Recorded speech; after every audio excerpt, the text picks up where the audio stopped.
What's up, folks? Looks like there are a couple people that should be playing tonight, so maybe we can get back into some Master Will streaming.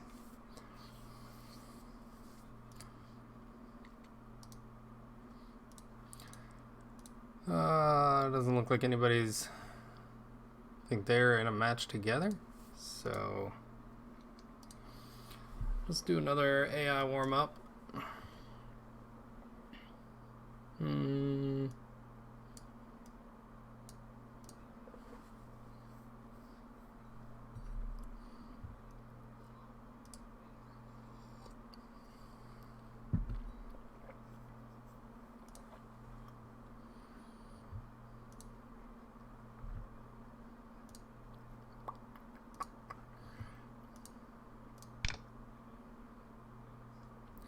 Killing spree's fine.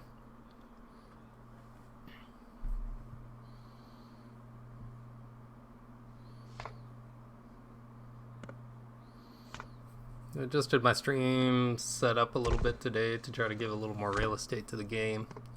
So hopefully it helps out some.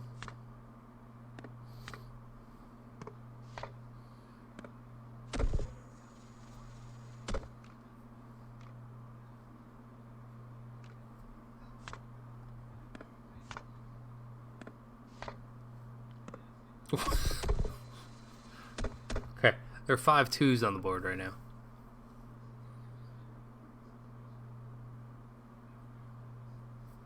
Nothing that will take his green out.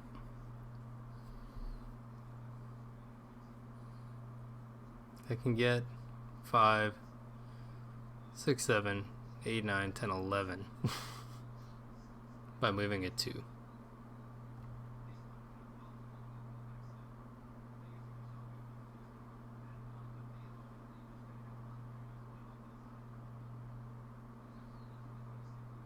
That's really tempting, but I'll take this to get the early sleight of hand.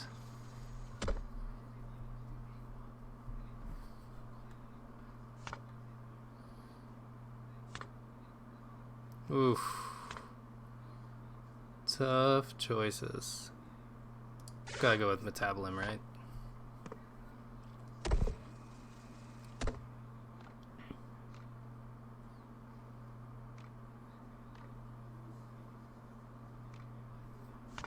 Hey, what's up, Keith?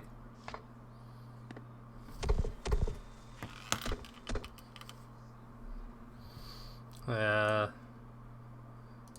in my Discord channels, so, and then my chat there. No. I guess we'll go this route.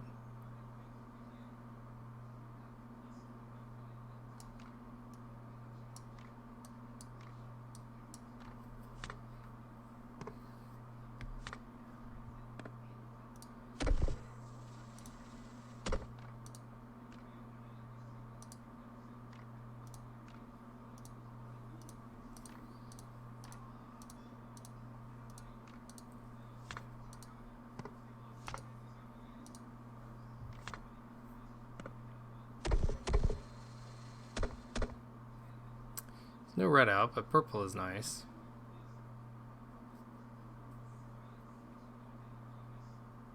Green is pretty nice. I can also take this, which gives him a point.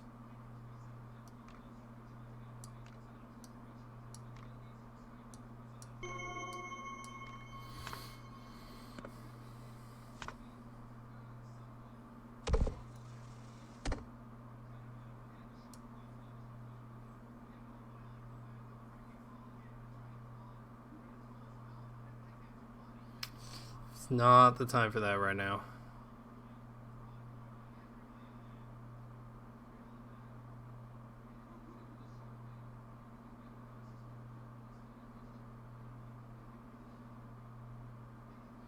Killing spree would be rough. We're just gonna Ascension.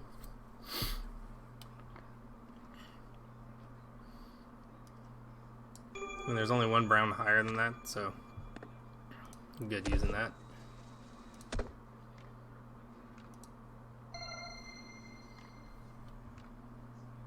Ugh. Talk about bad luck. What in the world?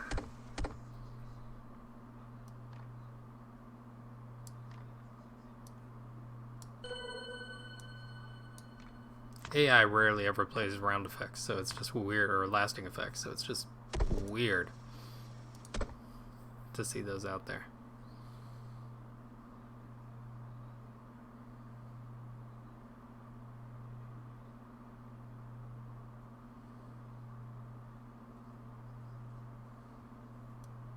No, seems like a good time to play that. Yeah.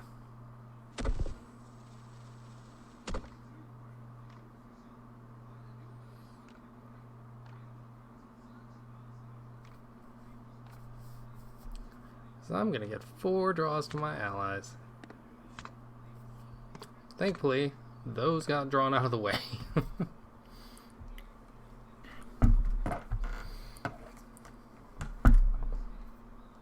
Whoa.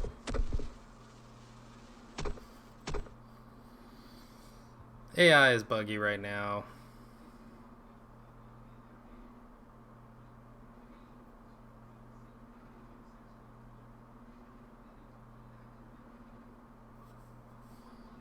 So that's just an issue of it not working because it's the AI. And the AI is programmed separately somehow.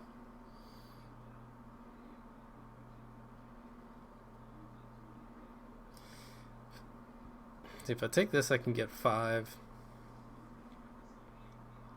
14, be 13 total.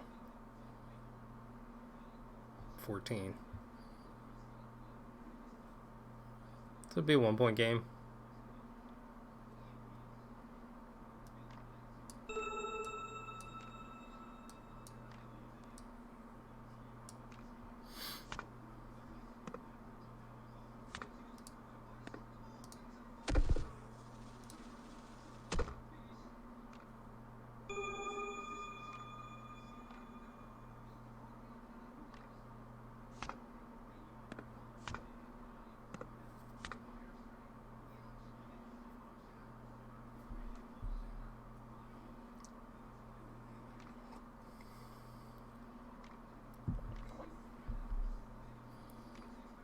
What? Oh, the obelisk?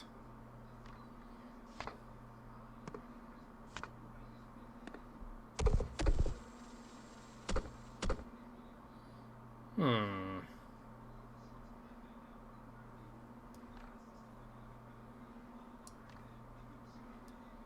One, 2, 3, 4, 5. And this is going to give me 2 points. This isn't going to give me 5 points.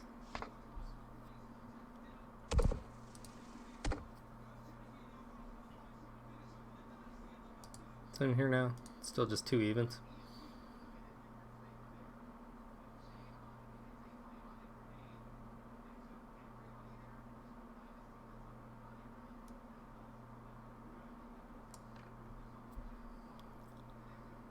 Vengeance is fun. So I can at least kill a 6.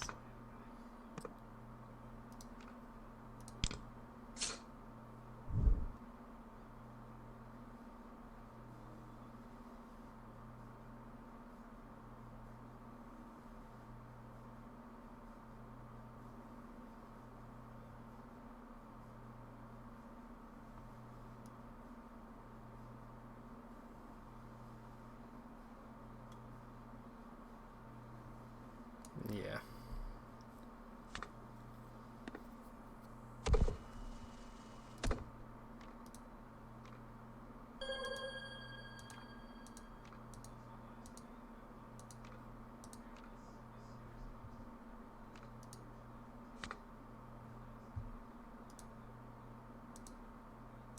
Ugh. Jerk.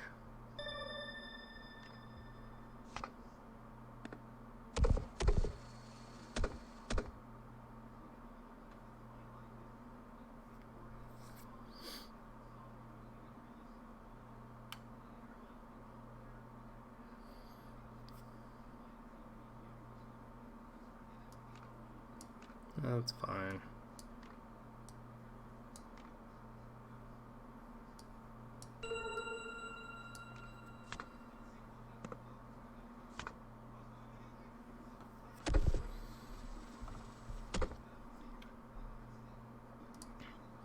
Don't want brown or orange there.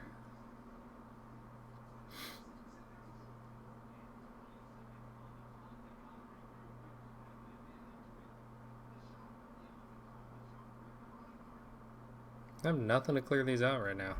Ugh.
It's not terrible. Oh, 15 points.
Ouch.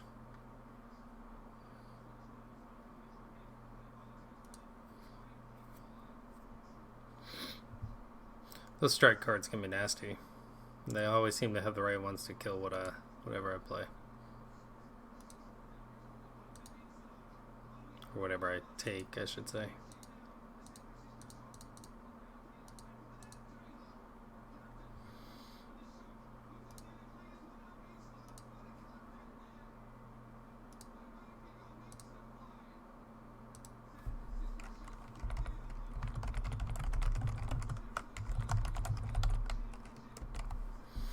Oh. I'm going to play my fun Shadow Cell deck. Haven't gotten to play it in a while because I haven't been playing much Shadow Cell, so...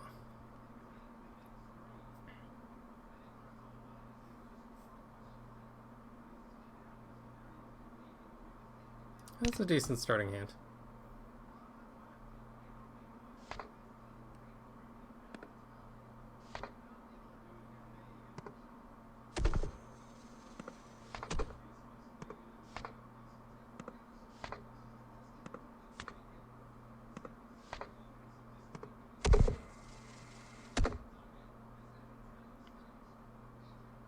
Take purple and blue. Purple, that's bad. That's fine. 17 points. Yeah. Figured the AI would do that.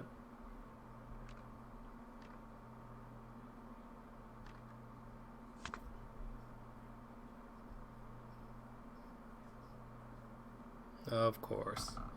Let's take the 6 and pull both of those.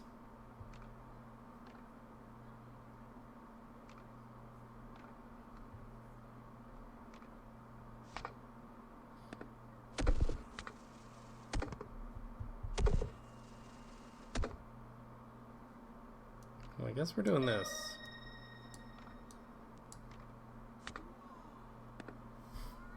Make it a 16-point game. Which I'm fine with. He used a legendary.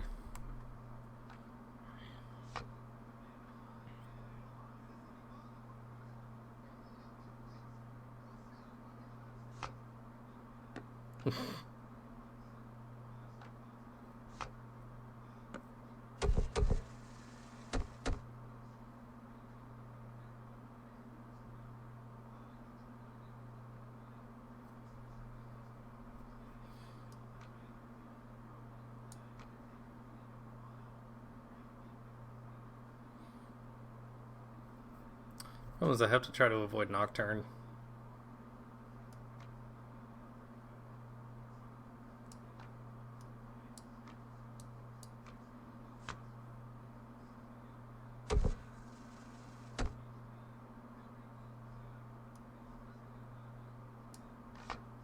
Yay, greens.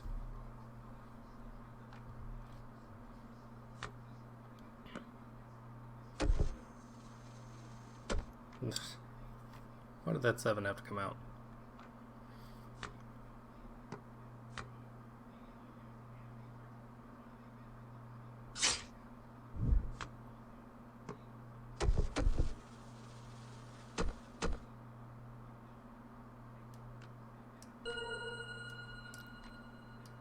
Cannot do this.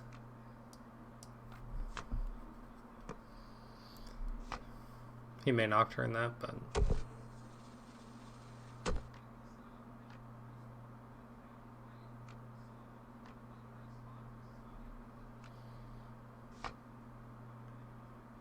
I mean, I fully expect that's what's gonna happen. No. Violet Deceiver, huh? Some good cards in there.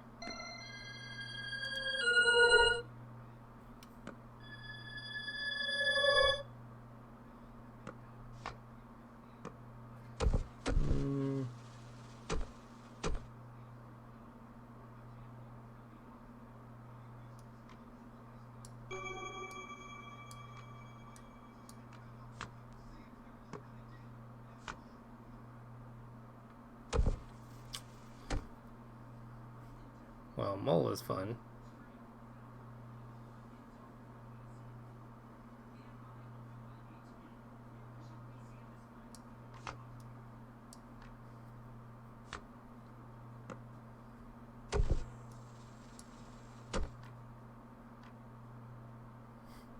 It's gonna take lots of stuff, huh?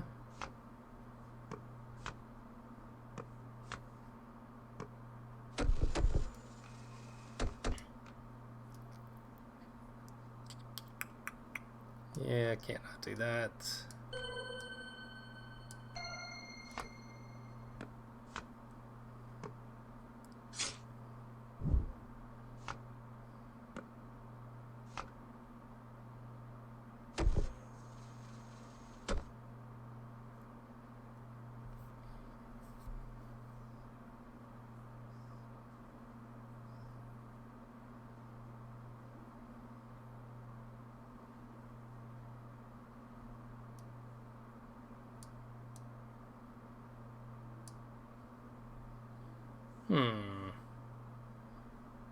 I'm 16 points down right now.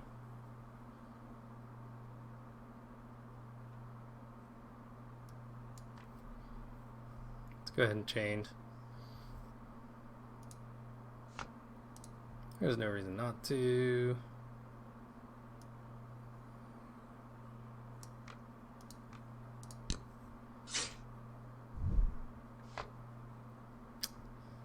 Oh, yeah. I could have taken it there to get a negotiator proc, but I'm going to get one anyway. So I'll definitely take that over killing the 2. I will take the 8. Good chained.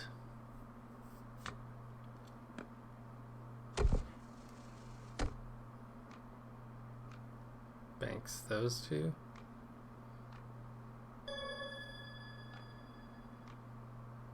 No.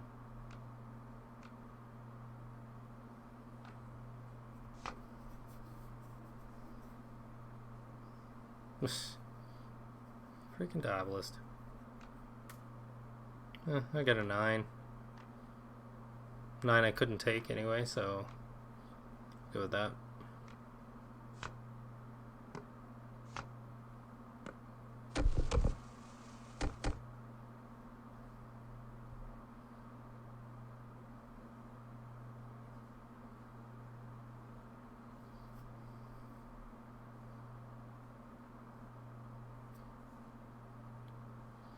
That's 11 points, so that'd give me to 62, and then depending on what I draw from Negotiator. Oh, great.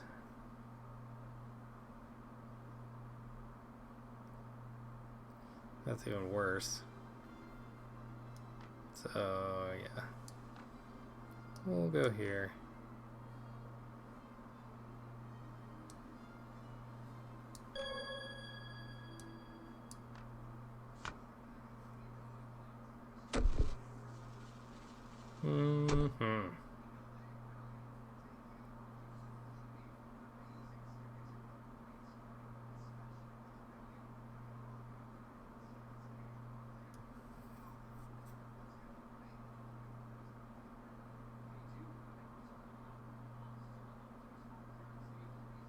What's out there? Anything with big negatives? No.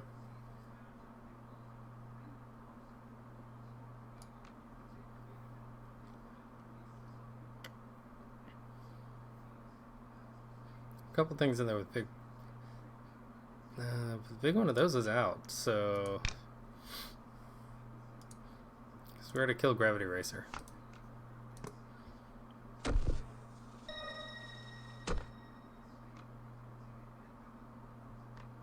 Beautiful, thank you.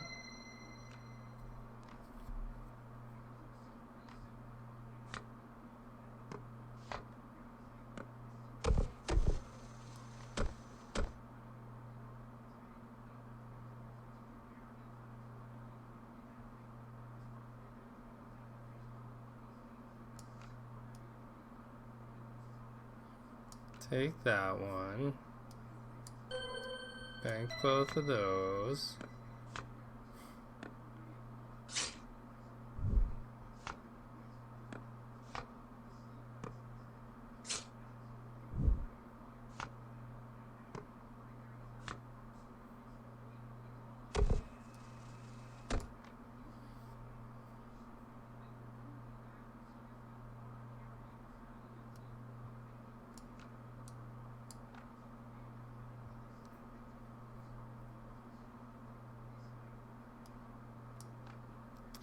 I wish I'd gotten the 11, but that's okay.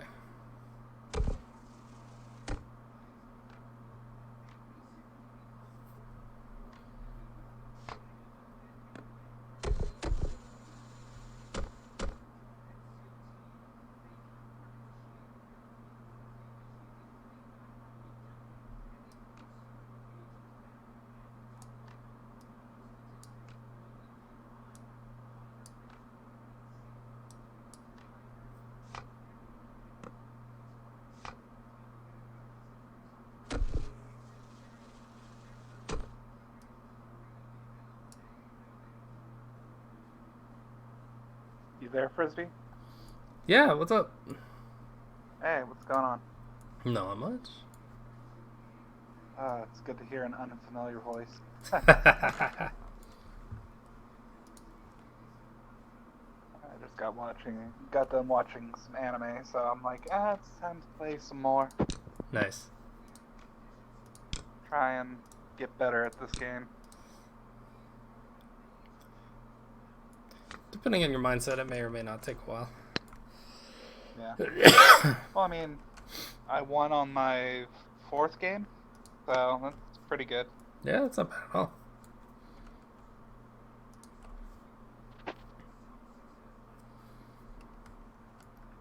What are you playing? You're playing Razor Core? Yeah, playing Great Report.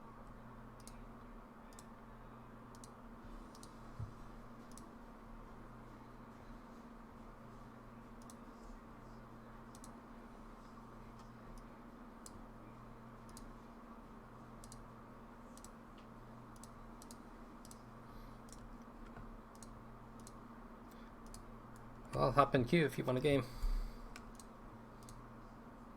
Thank you. Give it.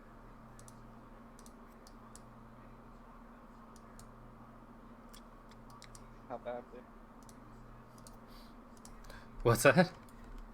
I said we'll give it a try and see how badly I do. It'll take us a minute or two to match just because our rank is so different right now. Yeah. Just the regular PvP, right? Yeah. Okay.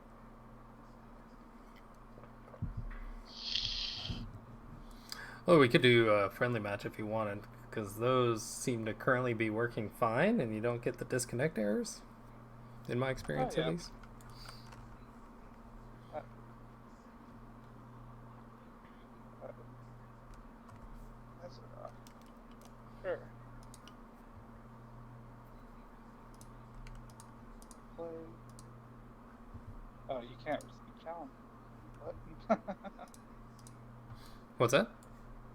Saying you can't receive challenges right now. Oh, probably because I was in queue. There we go. Yeah. I really want deck builder to be up because I pulled Phobia and I want to put Phobia in my deck. Oh, it's such a But good card. yeah, oh my God. Yeah, and that's weird stuff. Like, I mean, it's a good thing you guys have joined recently because some of those bugs we wouldn't have caught because it works completely fine for me. Yeah. So it's gotta have I'm something to like do with the new accounts. yeah.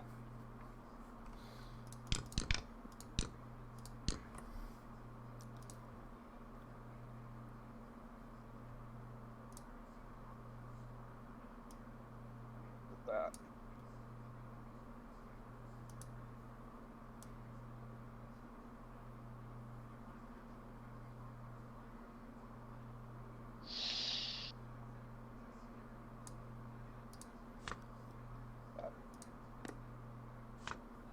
Ooh. I was playing the AI once, and I drew the -5, and the AI drew the 15. And I was like, "Yep."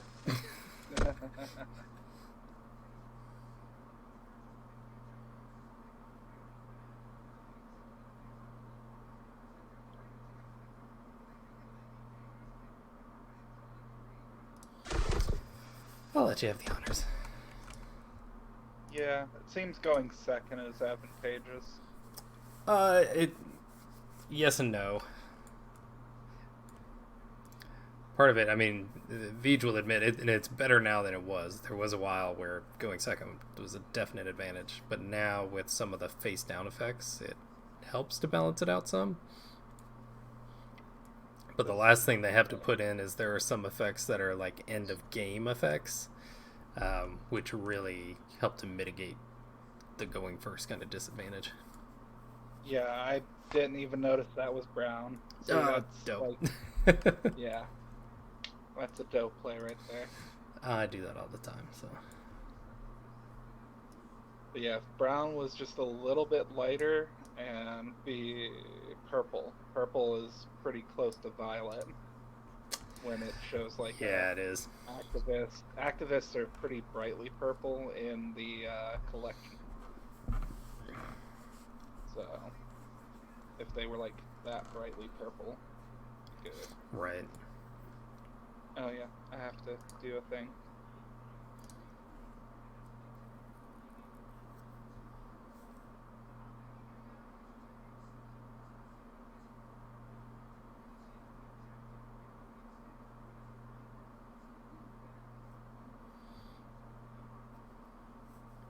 Let's flip this. See, that's a good way to deal with it.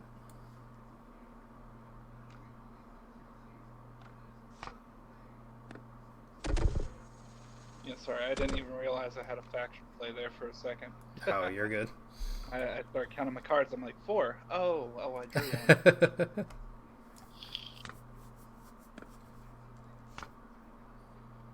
Ooh, hello, kitty. One of my favorite cards. The kitty, that is. It used to have different art, and they changed it to the cat, and it immediately became one of my favorites, and I would preference taking that card as my move just so that I could put it in my allies and have it. Yeah.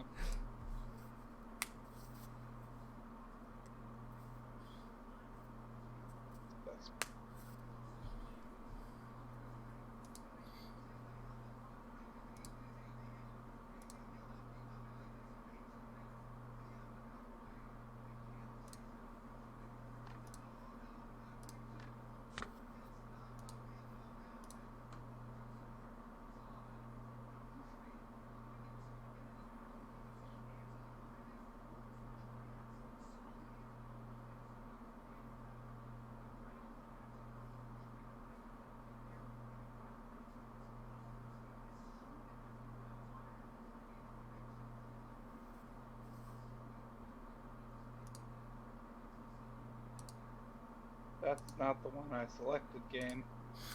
Yeah, that happens sometimes.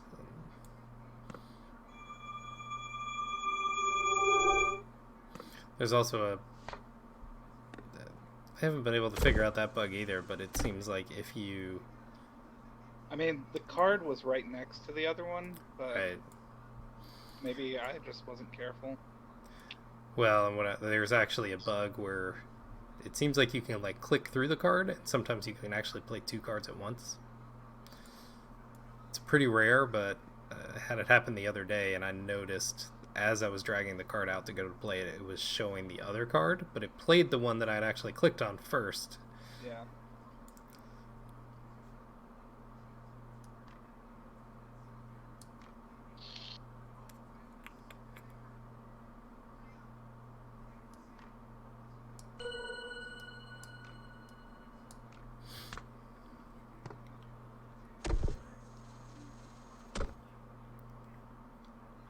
Oh, oof. Okay.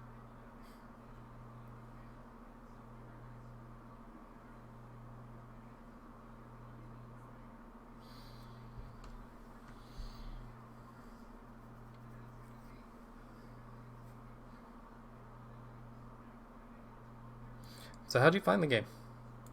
I know you said you just found it the other night. Google, just the Google Play Store. Ah, nice. Was looking in the early access section.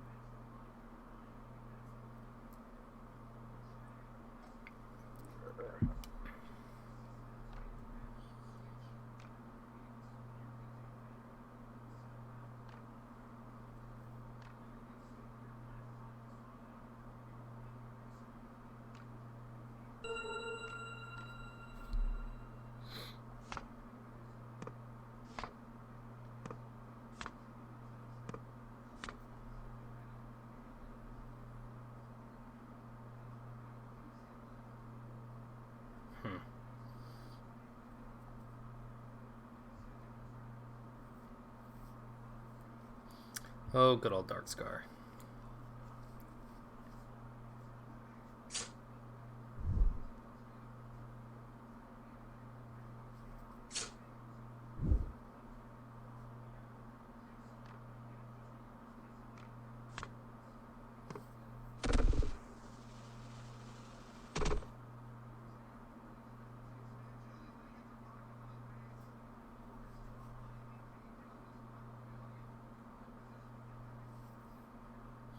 You left me no faction plays.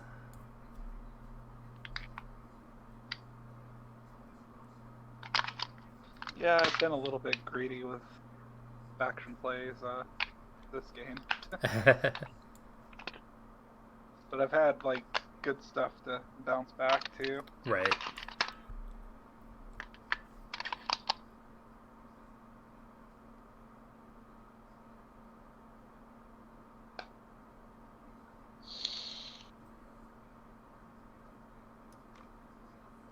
Hopefully Hopefully the crackling from my vape isn't coming through too much. That's not too bad. See, there you go. You took that play from me. You saw what I was about to do, right? Oh, yeah. Put that shit on lock. Okay.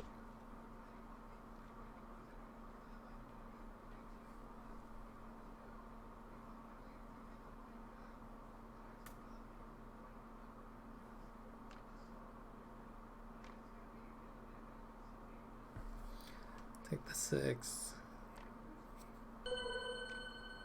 Oh, he's giving preference to locking things and allies, which is okay. 4, 4, 7.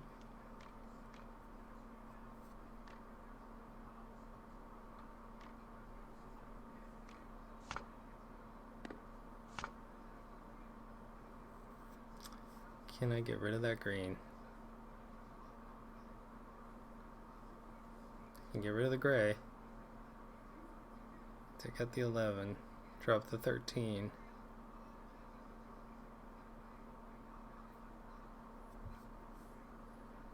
Don't suppose way to check afterlife. There is. Yeah, just click on the skull in the top left. Yep.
Well, that kind of whiffed a little bit.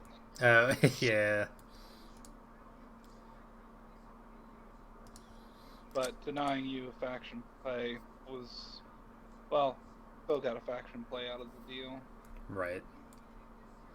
But, I mean, it was a good attempt.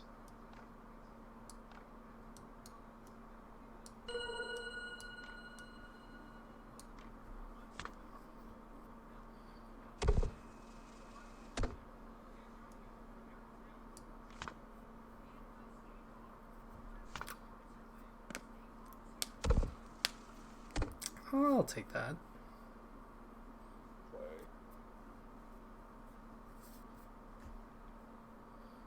Lucked out with that orange, but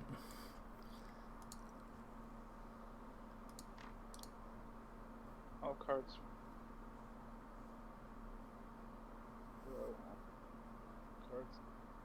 Row.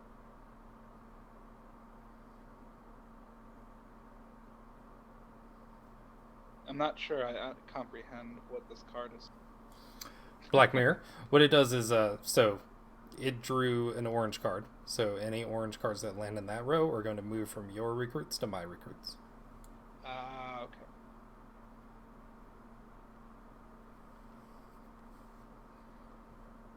See, that's actually very trouble. Yeah, that's what I said.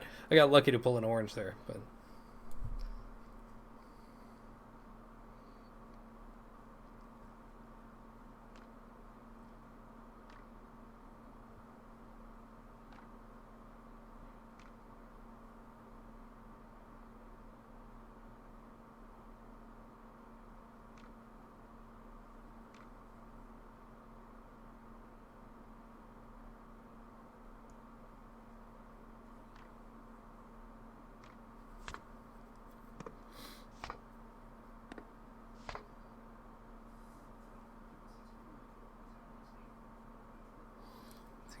2, 4.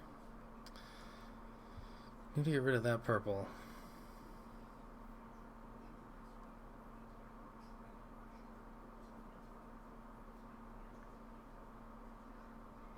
Ugh.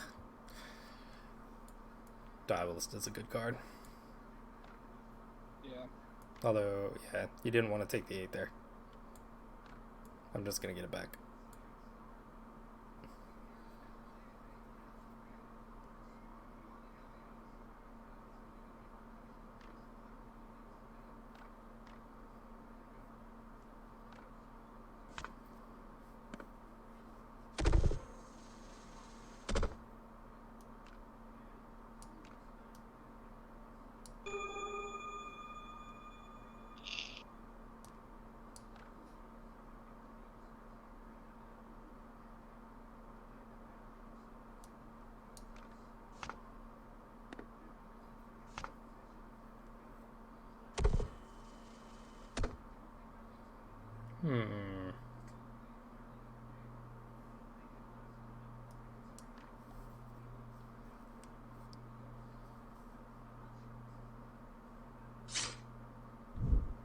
No. 5. Oh, it kills in case of ties too. Yeah. Yep. There's not much I can do about that. Well, what it does, Pretty much lost this one. It feels like. Let's see. Yeah, Silent Wave is a really strong card if you can pull it off. If you ever play Lux, he is really good at setting that card up and getting big plays out of it.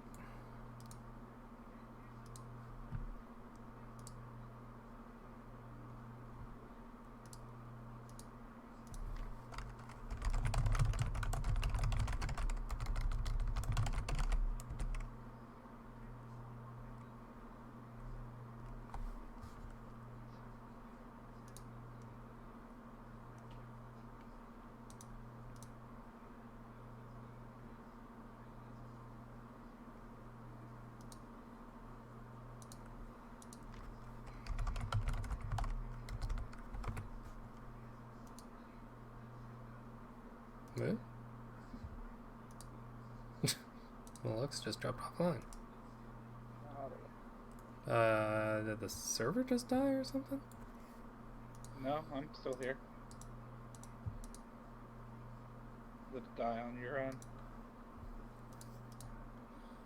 No, I just saw Lux drop offline, and he was in the middle of a match, I think.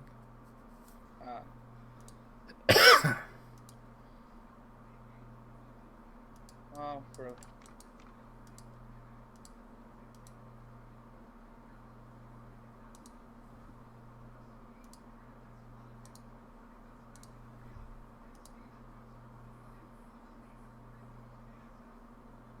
no, doing something funny. Yeah, are you able to finish your turn?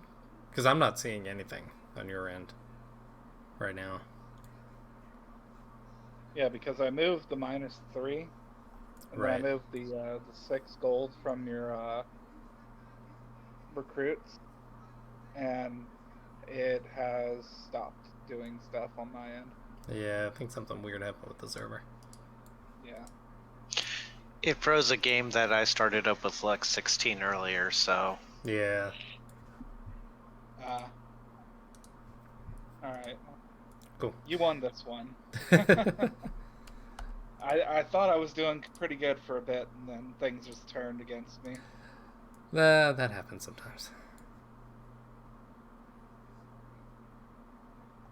Hey, I'm just going to shut the app down and restart it, so I'll be right back. Okay.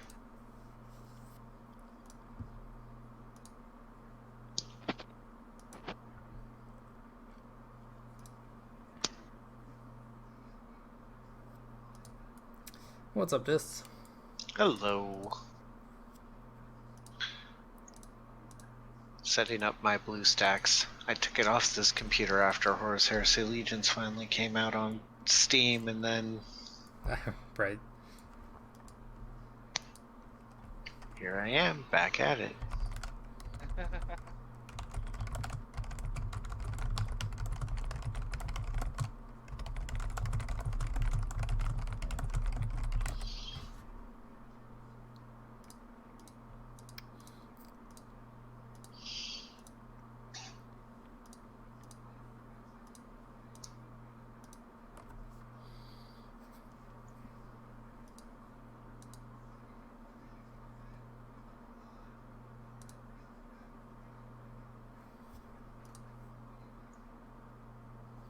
There you are.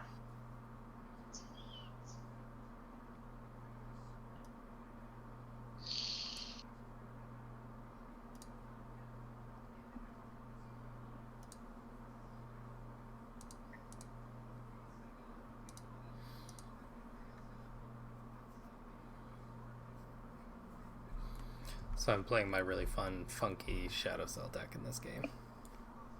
Ah.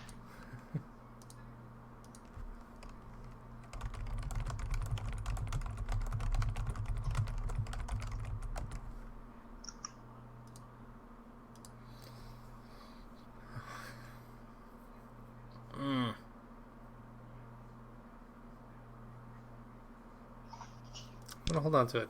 We'll see what happens.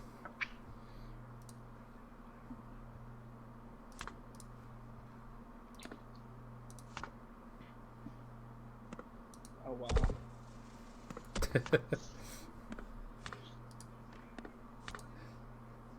I didn't have a lot of hope when I pulled a 1, so. Oof.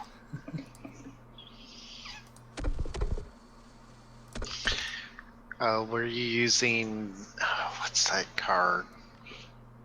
The one where you draw the card and then based on its value you get.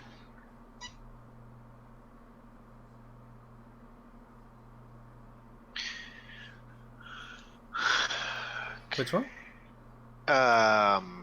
Shadow Cell card. Oh, what is the name of it?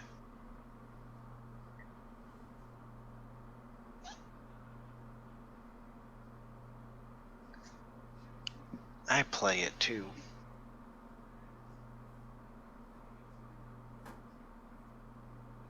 What does it do? Draw a card from the community deck.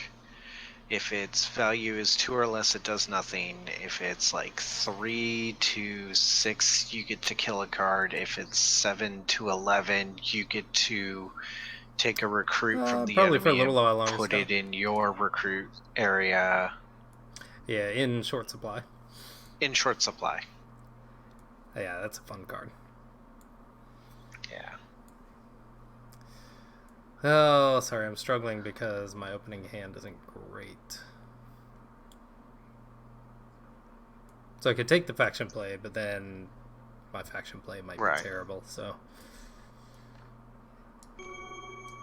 Right.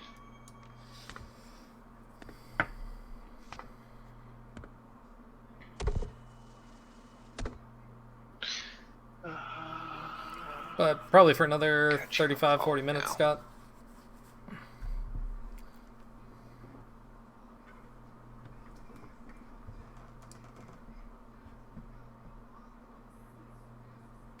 Hey, what's up, Lux?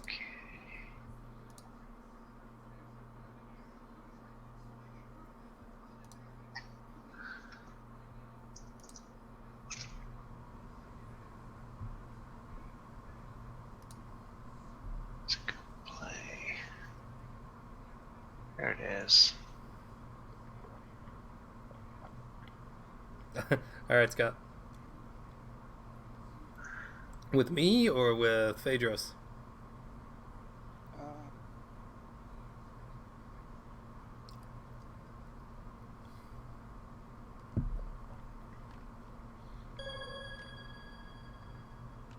Bank it.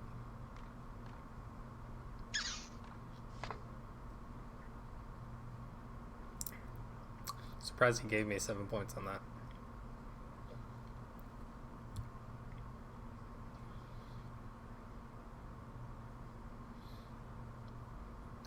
He wants to use Nocturne for it. That's why.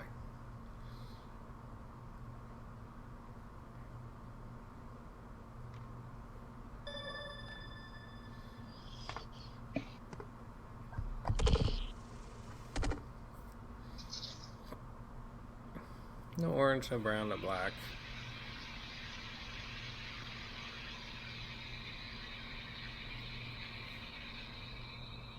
Two gray.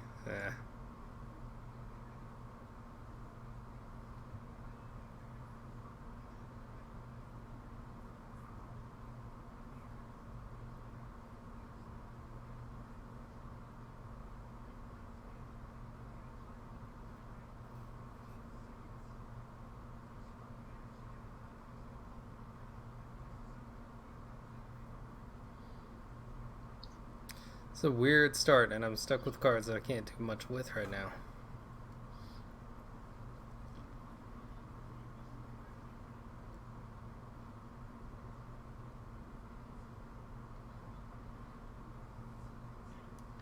Guess I'll risk it. I need to get some cards out.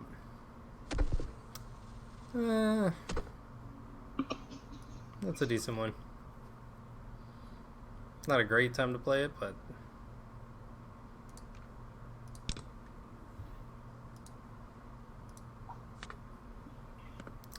Voodoo's on. What? Haven't seen him on in a bit. So that's good.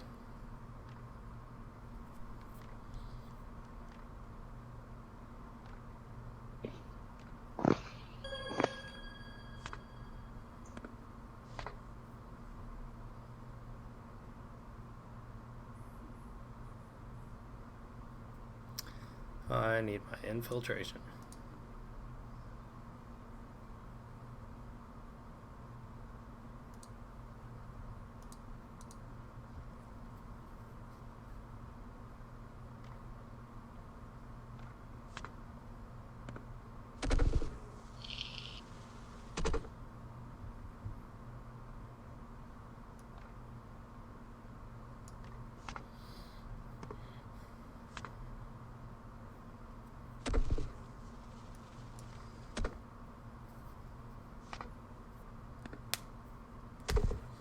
Cool this.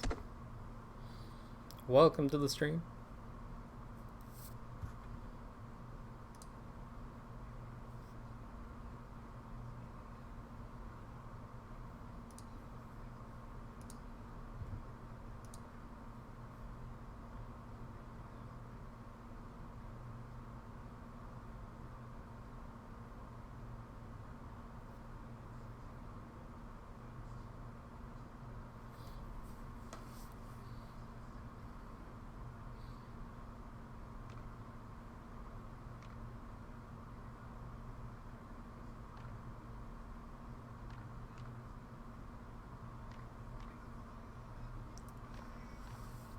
I like that play.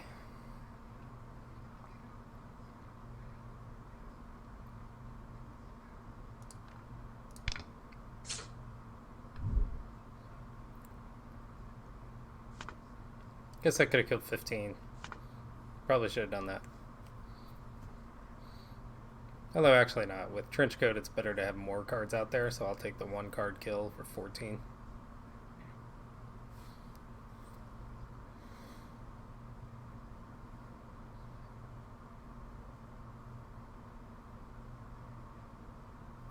Nice. Yeah, BlueStacks works really well. I swear, if he gets... Okay.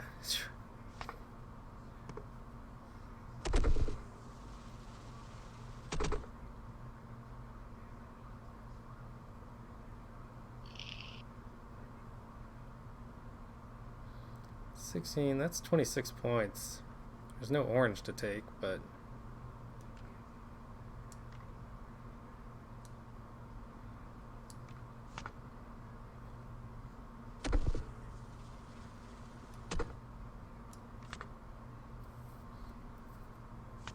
Oh, even better. What?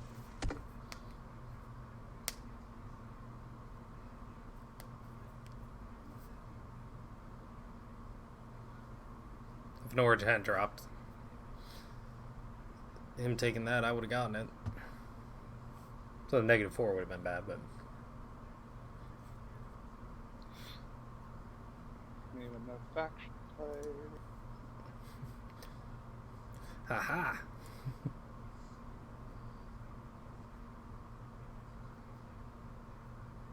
He still might take the -2 because he can take my 4 and the 8. But no, he's going to protect this and take that 8.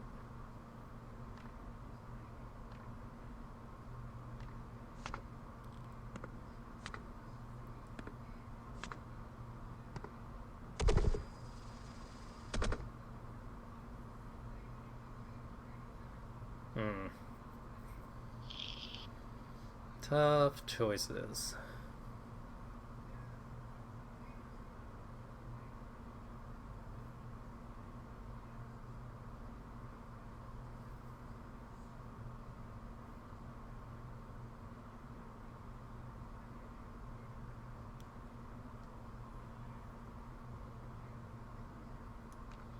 I'll go ahead and do this.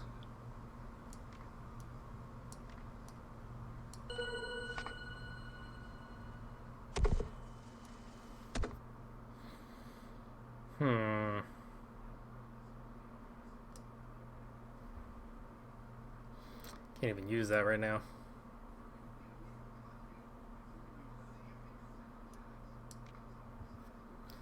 Trench coat, we might get an orange out of this.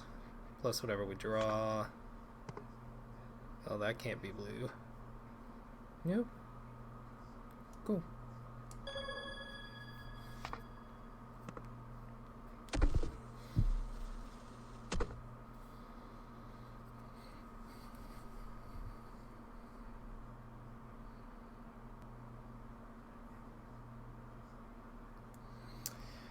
Trench coat randomness, but Yeah.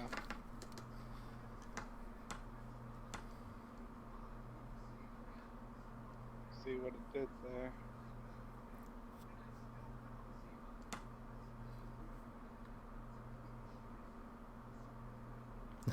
I still can't use exfiltration right now.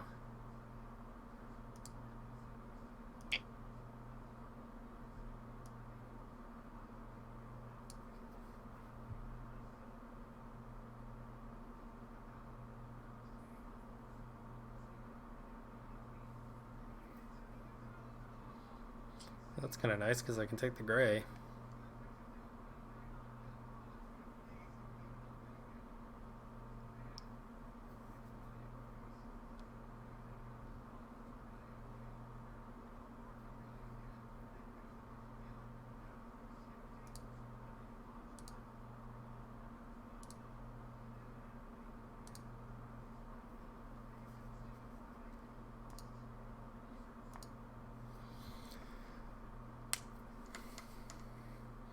He's not going to take the 3 because then he has to take the -1. I mean, he could, I suppose. I mean, there are 3 negatives out there. He doesn't want any of those. The 2 is not... Yeah, it's kind of helpful. He banks the 6. He moves the 8 back. Moves my 3 up, I guess.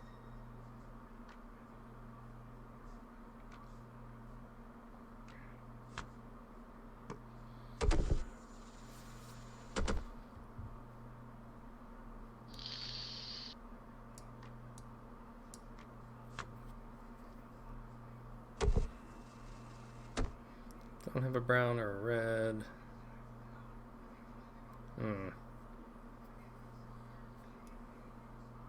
Guess we'll window dressing?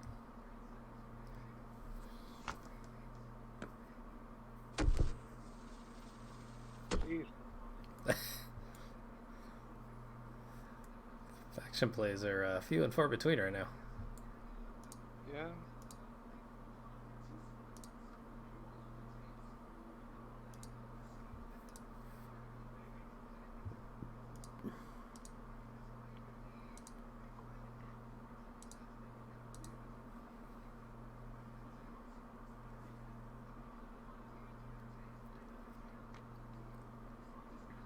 He should have taken that. 8. I mean, that's 16. That's 22. There's no orange to move, so that's actually good for him.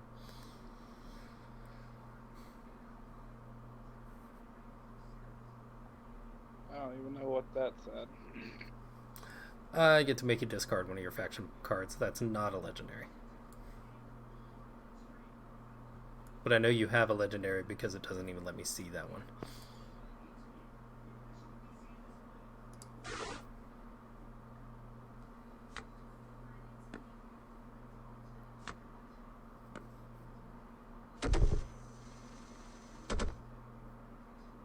Oh, you're getting all the faction plays.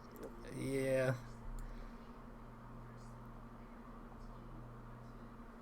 He's got a red over there. Take this.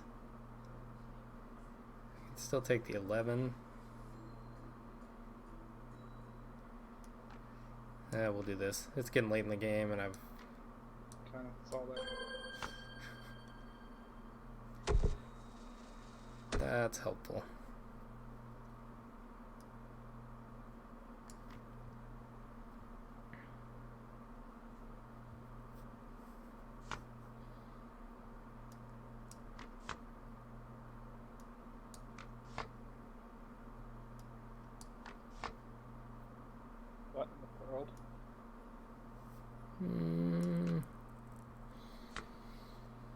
I don't understand what's going on. Chained, you draw 4 cards off the top of the deck. You can choose to either put them in your loyalists or put them in the community. And if I put them in the community, then I can kill a card of that same community color. That's kind of broke a little bit. I mean, it can be, yeah. Your RNG is with you. Yeah, like there I didn't get to kill anything, so all I got to do was take points and... That was a 20-point swing. Right there. Yeah, which is actually just under average, so...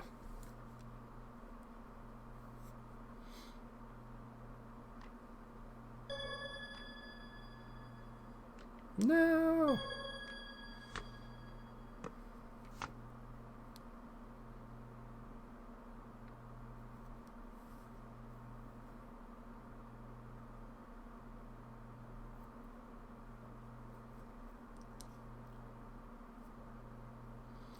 So he'll kill 19, he'll take the 8. But then again, this is a big swing. Yeah, I mean, legendaries are meant to be that way. Yours was a bigger point play than mine was, so... Oh, was chained to legendary? Yeah. Okay.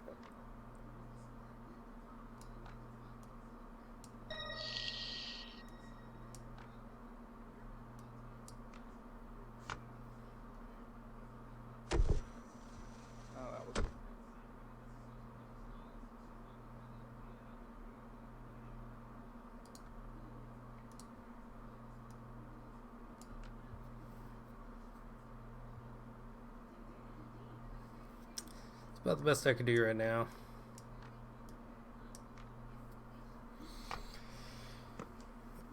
Oh, no faction play. So I might have that. And that did it. I can't win. Yeah, just barely I was gonna diabolist you. Ah. If I at least cause a little bit of a swing. But, yeah, it would have gotten 8. So 14, that would have been 28 points. Which would have been exactly a tie. Okay. Yeah, it would have depended on what the faction play was and what you had to move around.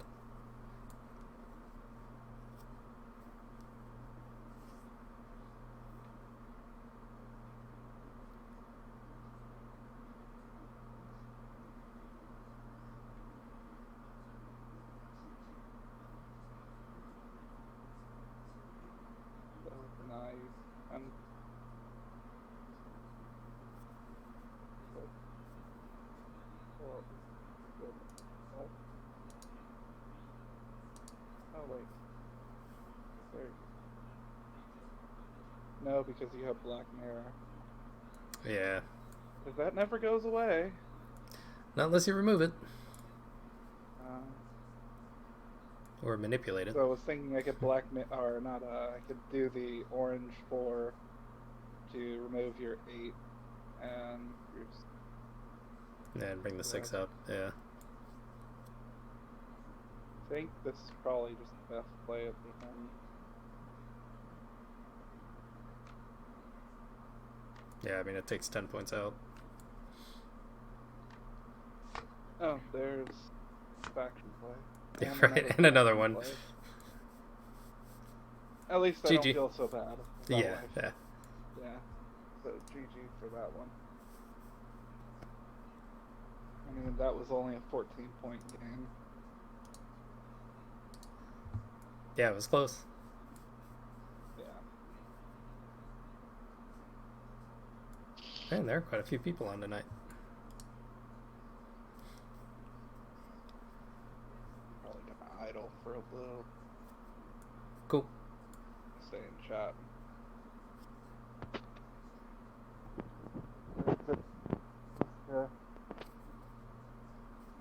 Combat frustration. It's something that I had to teach myself with playing like competitively on ladder and a lot of card games. You know, if you need time to digest exactly what happened, then you need to give yourself a break so you can Yep. figure it out. Oh, and it's tough. But I mean, this game is. I mean, it's true of like most games, but like there are times in the first season, I was at one point I was 3 points away from 3,000 rank, and then I dropped like 250 in one day because I just was on a big losing streak. And then eventually by the end of the season, I had gotten back up to like 2,900 something, but it was so frustrating. This I mean, there's a good bit of RNG, but it's like not like a good bit, but like there's a basic RNG component with the community deck. Right. And I mean, there are some cards that have RNG, but even then, I mean, like trench coat, I don't think you could actually do in real life. No, it's completely different in the physical version. Yeah, but I mean, like kill a random thing in a zone, that's easy enough. Like I think it was either you or somebody else was saying like you just pile the cards, you shuffle them, you flip one, and bam, that's the random one that dies. Exactly. Yeah. Yeah.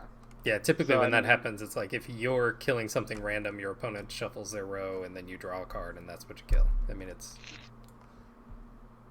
Or if you're drawing a random card from the afterlife, or whatever. Yeah.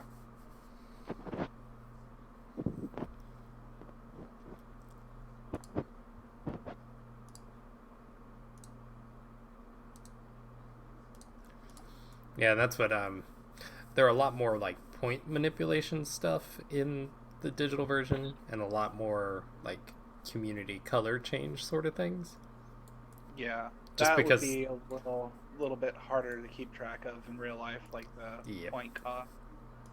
You would have to like pull out pocket change and be like, okay, now it's worth 25. So we're gonna put a quarter on it.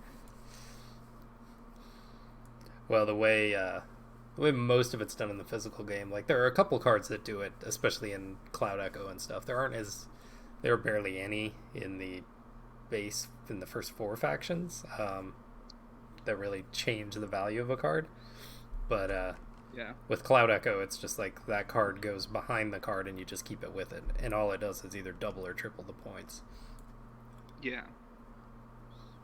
But like So if you play the physical game. What's that? I said I assume you play the physical game. Yeah, that's how I last year at PAX Unplugged, I walked by the booth and saw the art and stuff, and walked up and shook hands with Josh, who's the artist, and then play tested the game.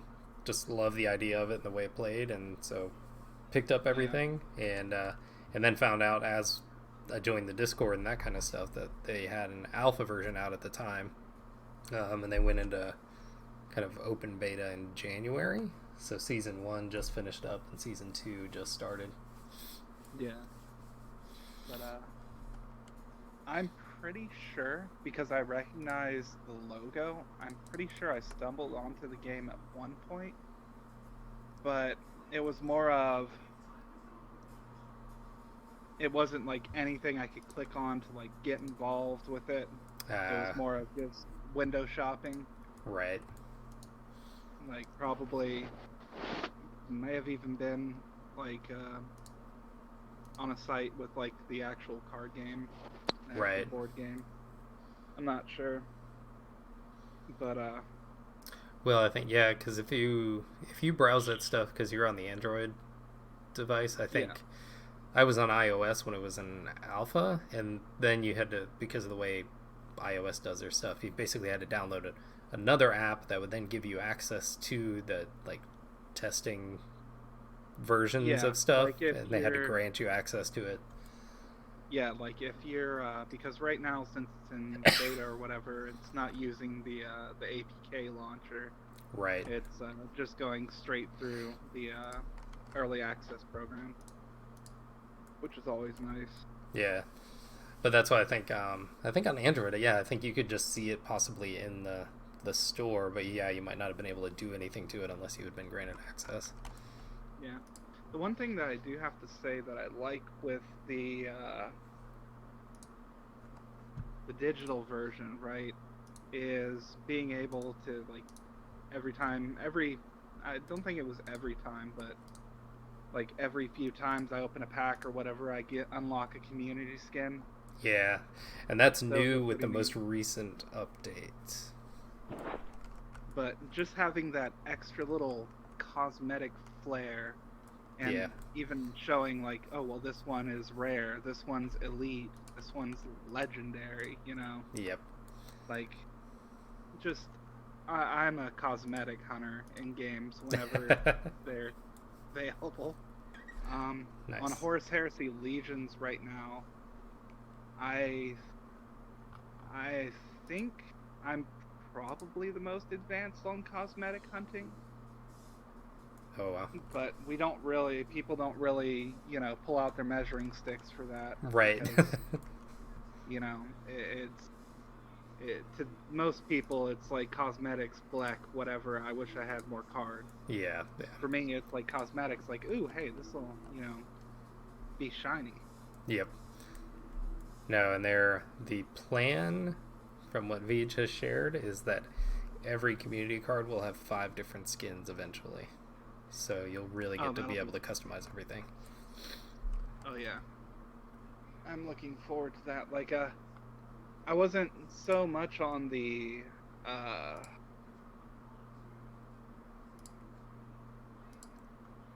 the atheist fanatical, the radical atheist. Yeah.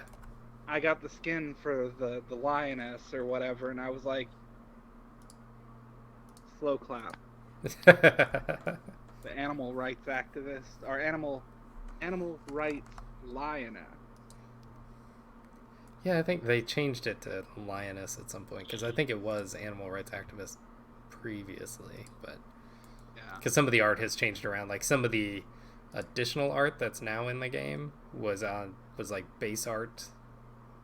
Like some of the extra skins that are in the game now were actually the original skins for some of the cards, and then they swapped some of that stuff around. Yeah. Just wish the deck builder would work. It's the only thing that I have. They're looking into it, but I mean, that's just frustrating. Like, because what'll happen is, like, the first issue that I had, That's fine. I'd go to it. It's a new Razor Core deck. Now, Whoa. when I do that,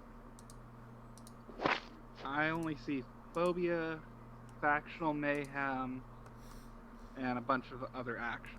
Right. And a couple neutral. Instead of all of my 2 legendaries, my other epic, my other neutrals, my other actions. So it's like, can't even do that. Yeah. The second issue that I ran into is when I go to edit my deck. If I pull a card out of the sidebar, it doesn't appear on the screen. Right. So, and I'm afraid to save a deck like that because I don't know if it'll reset or... Right, or what it'll do, yeah. Yeah, I'm just like, I I don't don't blame want to lose any of my cards. No, and Veej will make sure that doesn't happen. I mean, he has the ability to go in and just grant cards to people, so he can always just fix it for you if he needs to, so... Yeah, I'd just rather report the issues and have them fix it first. Yep. No, and like I said, it's just really weird because I haven't had that issue at all. And if you guys hadn't reported it, I wouldn't even know it was a problem, so I'm glad you did. Yeah, because mine's working just fine. So far, I'm pretty enthused with it, though. And I'm enthused that I've got a few people from our gaming group that are into Cyberpunk and Netrunner. Nice. So this feel is right up our alley. Awesome. Yeah, that's what I liked about it too. I've always been like, even though I've played way less RPGs than I would like to say I've played in my life, I was always a huge Shadowrun fan. Oh yeah. So yeah. Yeah, Shadowrun is not the biggest thing in the world to me, but I have played it in the past. Fun. And then I had it on my tablet before, and thankfully my tablet's disconnected from the interwebs because they actually pulled it from the store, Oh. so you can't re-download even though you bought it. They did offer to give me a refund, but it was only like $2, so they told them to keep the money. I have it on my tablet. Right. But yeah, I mean Shadowrun, Netrunner, Cyberpunk. Cyberpunk was the big thing for me, like the RPG books, not like Cyberpunk 7. Kind of look at that and I'm just like, nah, cool, it's Cyberpunk, yay, but it's just pretty much like Deus Ex with Cyberpunk goodness all over it. Right.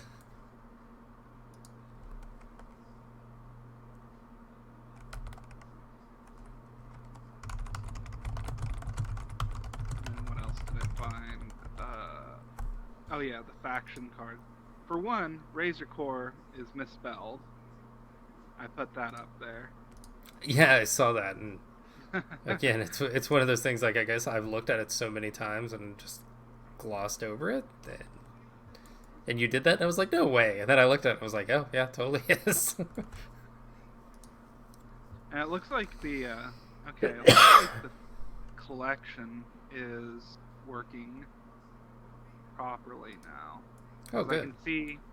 I can see my legendaries, see my elite or epic, my actions. That's all fine and dandy now.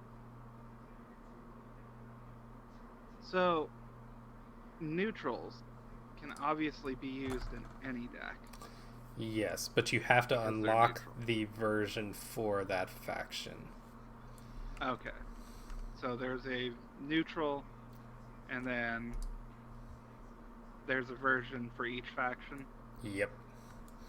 Which is a little frustrating to have to unlock them all, but... And part of that, so in the physical game, it's more of like a living card game. So when you buy the base box, you get every Alpha Guard, you get every Razor Cord that was in the base game. Like, there's no set collection you have to do or anything. Yeah, well, expandable card game. Right. So Goodness. it works great for the physical game because, what they did is they, when you bought the expansion pack, you got every card for that, which was like 59 cards for each faction. And then they released some extra neutral cards, and you just bought one neutral pack for each faction that you had, and you got all the extra neutral cards that you needed. And in those packs, there was also like a nice foil card, which was just a random card for that faction. Yeah. So yeah, I mean, it was really easy to kind of put everything together, but you got it all. In the online version, they basically took the same approach, but then yeah, you've got to unlock 4 negotiators if you want to put negotiators in each of your faction decks. Yeah. Well, that's it's an unfortunate game. Yeah, I mean, it's just one of those, just because of the way they implemented it, and it's fine because you're going to get enough neutral cards that eventually you'll get them all before you ever collect like all the legendaries and that kind of stuff, and the epics and stuff too. So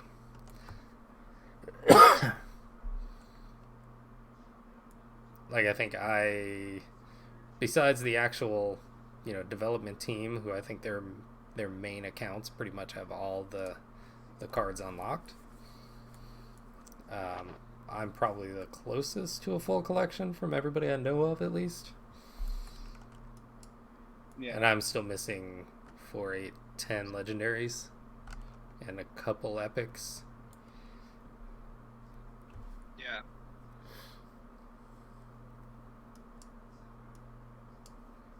Any preference on what faction I should play against Dis? Although he's playing He's playing Shadow He's Cell, so playing. I won't play that. Yeah. I'm interested to see what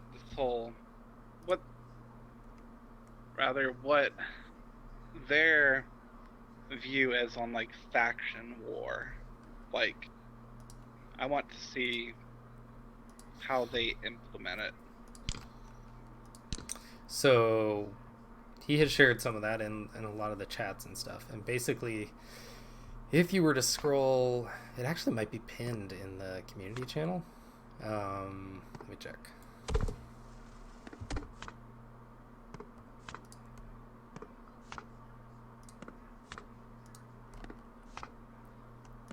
Yeah, so if you go to the pinned messages, you should hopefully be able to see some maps that he pinned from March.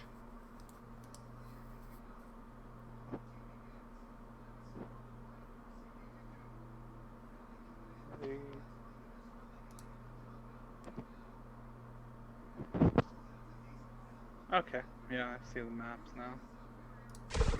So if you look at the concept of the starting map as he has it mapped out, and then there's a one that's a little below that. So the original fact, like the first time it comes out, well, you'll only have the 4 base factions. So it'll just be the purple, red, blue, and green. And what you'll do at the beginning of each faction war is you will declare, just for the faction war, you can still play in any of the ranked matches. You can play whatever faction deck you want to play. But if you're doing an actual faction war game, then you have to play whatever faction you have declared for that season. Yeah. And then you'll queue up just like normal, and you'll play somebody from one of the other factions. And if you win, you will turn one of those little blocks your faction's color. And you're trying to expand your influence over the area. And it's actually possible that you could completely beat back like one faction if you take them all the way out and then destroy their headquarters. Then they would be out of that faction war for the rest of that war. Yeah.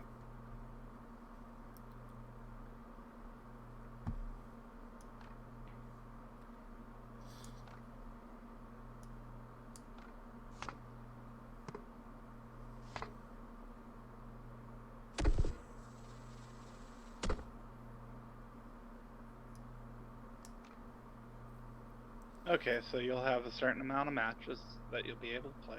So that's good. Yeah, I think they were going to limit it to like 3 a day or something like that, so that one person couldn't just run amok over everybody. Yeah. Or, you have your typical god player that always arises. Right.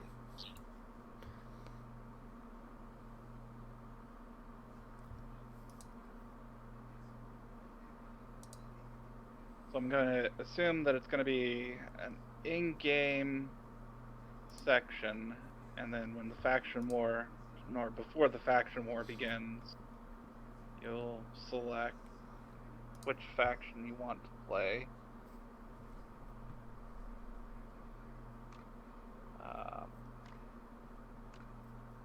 And then you'll just have like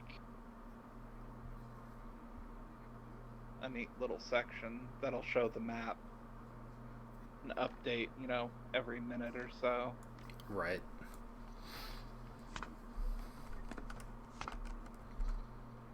Because I'm trying to figure out how they're going to do it where it is updating which particular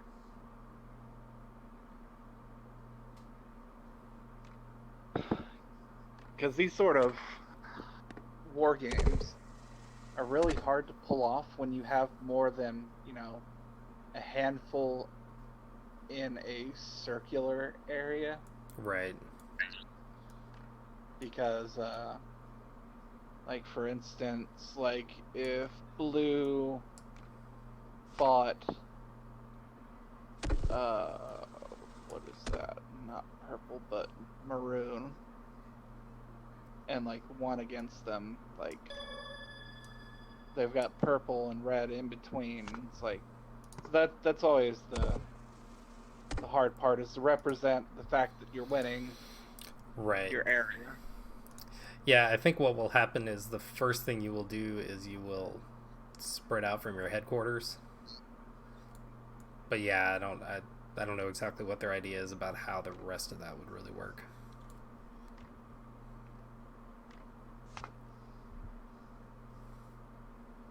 They would probably have to have some sort of queue logic where it only, like, for instance, red could be paired up. It depends on if they're landlocked or if they can go over water. But just by the picture, uh, red would be able to face teal, white, blue, and purple. Yeah, and that may be true. Of course, initially, Green, those ones won't even be around. So yeah, green would have like the best situation, I guess, right. or maroon as well, and orange, because they're all at the fringes. I mean, I guess teal could Australia it.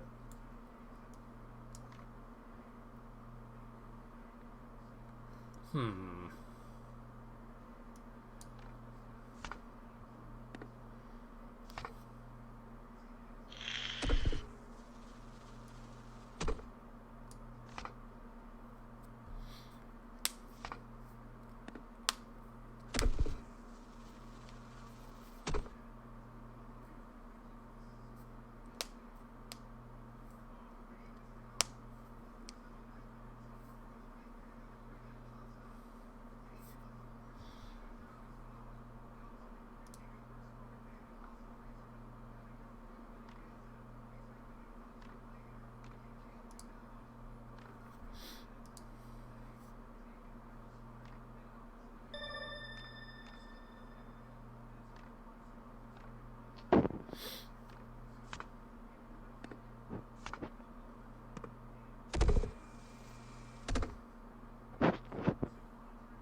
Beautiful.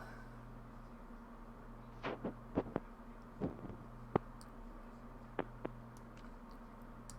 don't mind doing that.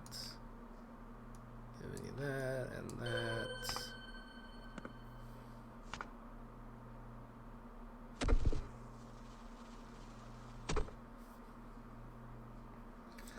Oh man.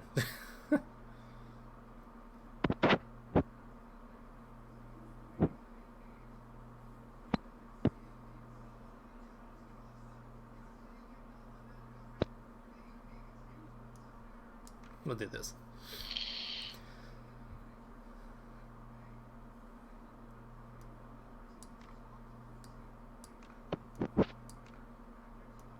Oops.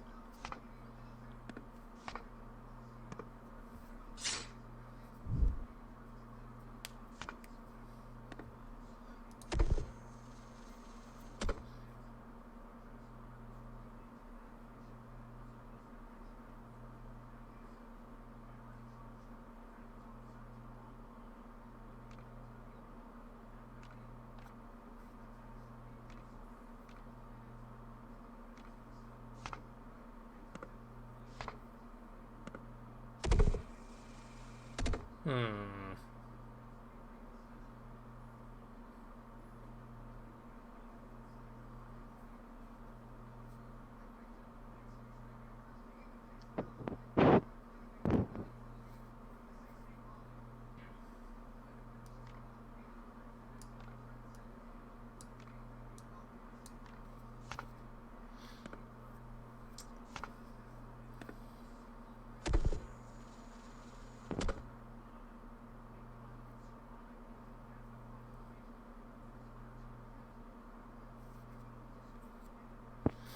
Now, the thing that I wonder is, like, how can you play a card that targets the afterlife when there is no afterlife?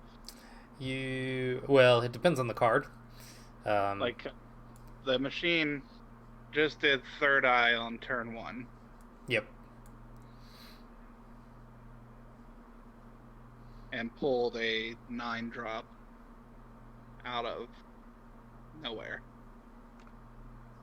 Well, what do you mean out of Because nowhere? there wasn't an afterlife. Well, the third eye does. Oh, I guess. Is there like 2 cards that start in the afterlife to begin with? Yeah, the cards that you flip at the beginning of the game go into the afterlife. Okay. So there is an afterlife to begin with. Yep. Okay. Yeah, it's always seeded with at least 2 cards, because if you and your opponent tie, then you draw more. I know V just said one time he played a game and it actually got up to 8 cards in the afterlife just to start the game. Yeah.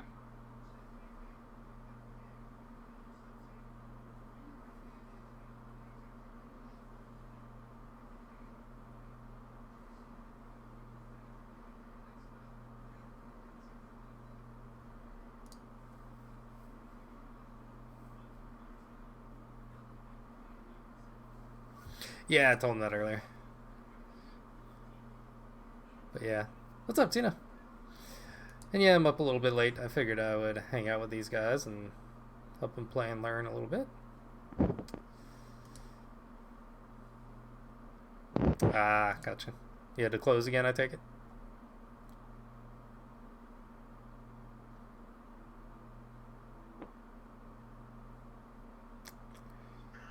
Oh. God, the setup is terrible right now. I know, right? Like, I don't know what to take off of this board. And I helped contribute to this Yeah, mess. For real. Remind me to thank you later. You could thank me by taking that 9.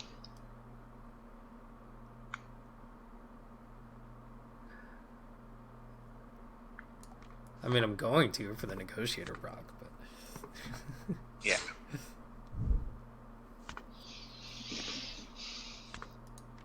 Okay. What do we got?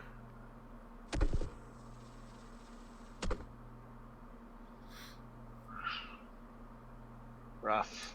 Okay. Tough crowd. Oh, what do we do?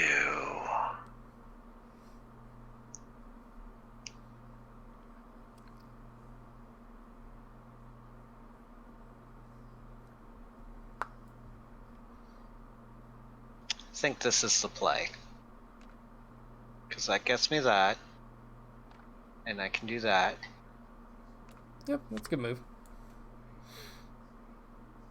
Then I can do this.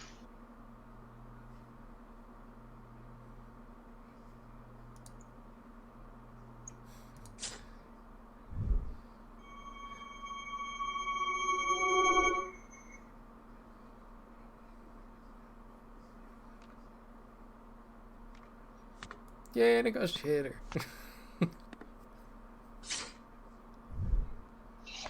I think I still came out ahead with that one. Oh, yeah.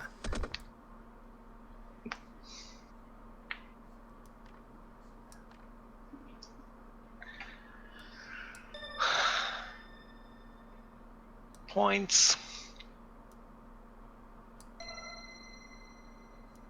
Yeah.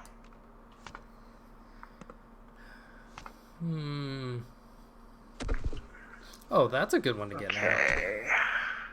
But you do get your play. Let's see what you do.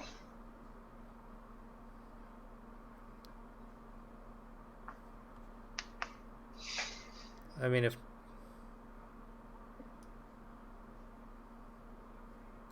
I do that, that makes it a 30. Tied right now. That's about to change. Yeah. Well, not really change, but what's this? Add 18 points to one community card on the board and protect it until your next turn. Okay. Phaedros' card that he can't add into his deck yet. Although, actually, if you said your deck's working now? Oh. Say what? We'll, I said, we'll did you bury say that one a your little deck stuff is working? further. So you can put Phobia in your deck now? No, the collection screen's working, but not editor. Not deck construction. Gotcha. No. Let's do this. Yeah. I'd feel better doing it that way. I just made the Survivalist a 30-point card, so.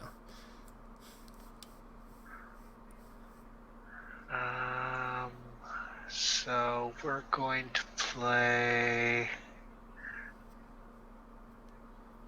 this. Oh, darn you, 198. Yeah, this has the potential to be an upset. Oh, yeah. Total upset. Yeah.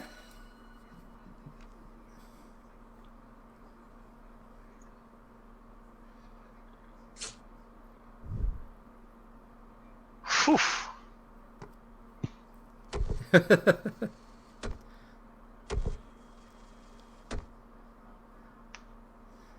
Question is just whether I want a faction play or not.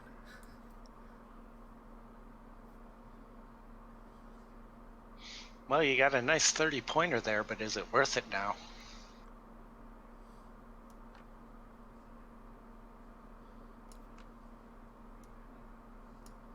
Tina said I had to, so.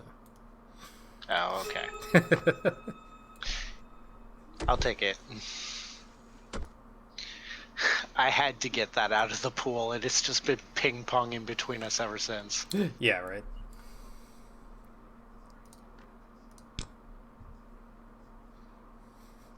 Oof. You got it.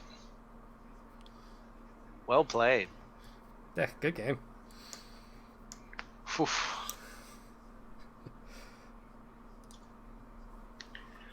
Yeah, I could have just taken a move out of the middle to take the 30 and get enough points to win. Ah. Yeah, unfortunately, I couldn't kill it. If I could, that would have been game, but Right. It was protected. Yep. All right. GG, well played. Yeah, good job. I've been trying to learn. Zieg was like, never, ever, ever leave the Master Commander in the middle if you can help it. There are very, very few times when he is not pulled when he, like, immediately when he hits the table. Really, the only times it doesn't happen is basically if there's not a purple, red, or green card on the board. Yeah. Basically when he won't make his points back and then some. Yep. All right. He's even said that he's thought about nerfing him because he's so strong, but he just likes him so much that he won't do it. Fair enough.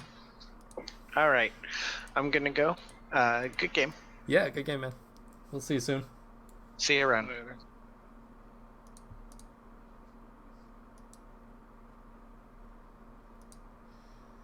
Yeah, and it's after midnight here, so I think I need to call it a night as well. Alright. My daughter is officially 2 now. Yay! Woo. Open packs! My Oh, daughter fine. is gonna be 11 this year. Oh, nice. Yeah, we have our son will be 4 next month, and our daughter is 2 today. Yeah. I don't need Dawnlight. I do actually... No, I just crafted Shadow Cell. I just crafted Firewall. Hey, what's up, Craig?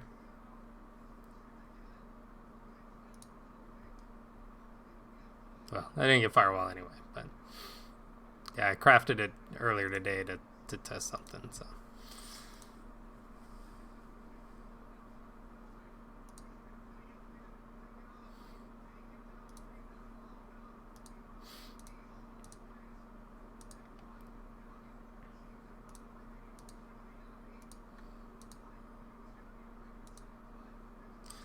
Alrighty.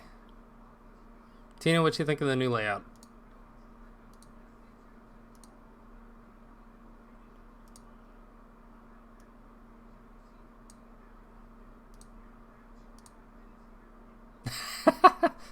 You Haven?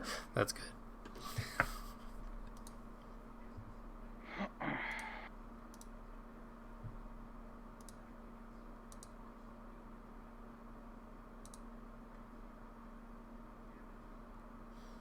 Oh, I just meant for my stream.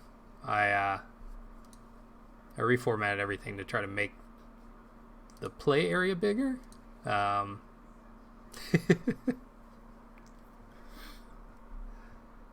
gives a little more real estate to the game.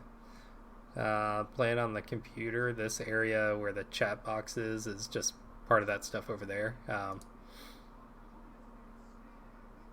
And then I'm not blocking anything important here, just the community draw deck. So, and I made my made my picture smaller, so that it's not even blocking the top of the cards as they pull out. So, yeah, the green screen works really well. I need to give the guys credit for that on the on my Twitch page. I was actually going to change I was planning on changing the picture today, and I haven't yet.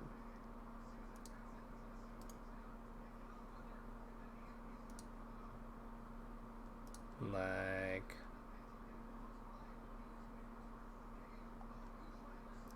I liked that one because it had a lot of the characters on it.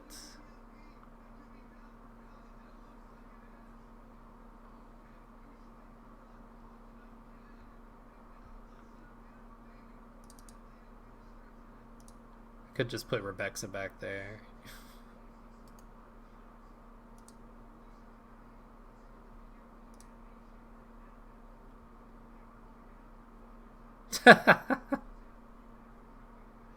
Dope.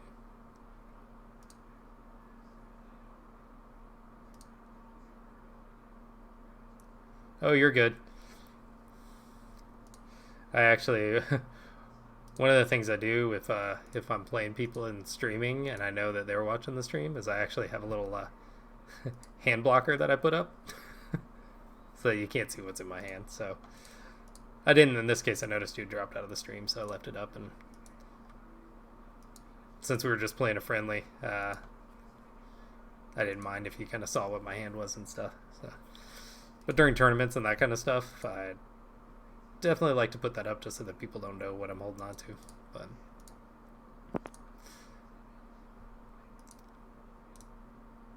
yeah. On playing, I think the big thing, what I would say right now, I don't know how many packs you've opened or anything like that, is just figuring out what cards you like in your decks and that kind of stuff. What I always tell people, I have an alt account that I play that just has the 4 basic faction decks, and that's this CU freebie account. And I can win pretty well with that. Like, the base decks, there's nothing wrong with them. They have good cards. They work pretty well. The only thing that they don't have is any of like the really deadly kind of combos that you can put together with some of the other stuff. So it has solid cards that work and you can play well and you can still win pretty much against anybody. I played my freebie deck against Vij one day and won 3 straight games against him. And he was playing other decks, like his normal decks and that kind of stuff. So it's possible to do really well with just the base decks. Which I like compared to a lot of other collectible card games and that kind of stuff, because sometimes with the collectible card games, it's like any base deck you get is just a bunch of common cards and that kind of thing. But because of the way the deck construction works for this game, you have to have legendaries in your deck. So they give you 2 good legendaries in the start of your deck, and Phantom Moon is one of the strongest legendaries in the game, especially if you can set the board up right to take advantage of her. So I say that just to tell you, like, the base decks are good, but you can set up a lot of combos if you unlock some cards to be able to do some stuff like that, and set things up. And that's where you just kind of have to look and study the cards and see what you want to go towards. As you unlock some things, you'll be able to see some of the cards that you can do. So the deck that I played against Phaedros earlier, I didn't get to play it, but it has Suffocator in it. And the whole idea behind that deck was basically like trying to make a whole bunch of negative cards and then make sure that I don't get stuck with them. So Suffocator draws a card from the deck and draws a card from the afterlife, makes one of them, you put one to your opponent and it makes it negative. Do that kind of stuff. Yeah, exactly. And that's the thing, like Liquidation is an amazing card to help make sure you get that stuff away.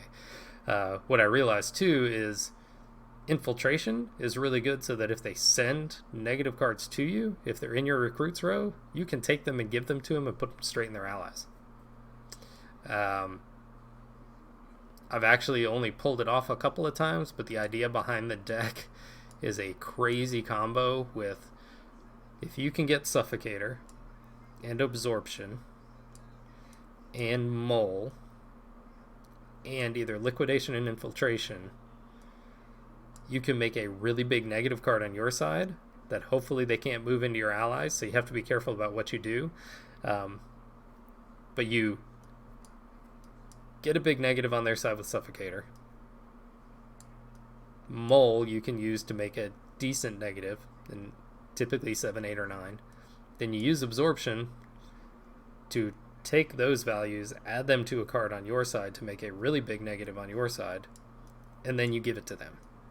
The deck also has Raven in it, so you can swap the card over. Like I said, Infiltration, Liquidation, Exfiltration can sometimes allow you to swap it, if you're careful about how you set that up. What else? And then there's some safety stuff that I've kind of put in that deck too, like Rabbit and Hollow Fall are in that deck, so that if I get stuck with some of the negative cards that I've made, I can get rid of them. And put those in the afterlife somewhere and that kind of stuff. So that's kind of the idea behind that. It's kind of a crazy deck that I put together that actually seems to work pretty well. Oh yeah, it also has Ghost Cipher in it, so you can swap the value of that card for another one. So it's just lots of stuff to be able to get rid of your negative value cards and give it to somebody else. But it's that kind of combo stuff that you've got to get some cards and you've got to build towards it, because they don't come in the base decks. Chained and Phantom Moon are both just really good legendaries on their own, so you don't need to really combo them with anything. Let's see, what else is in the base deck? Absorption, Max, 198 Raven. Is Kitana in the base deck? I can't remember.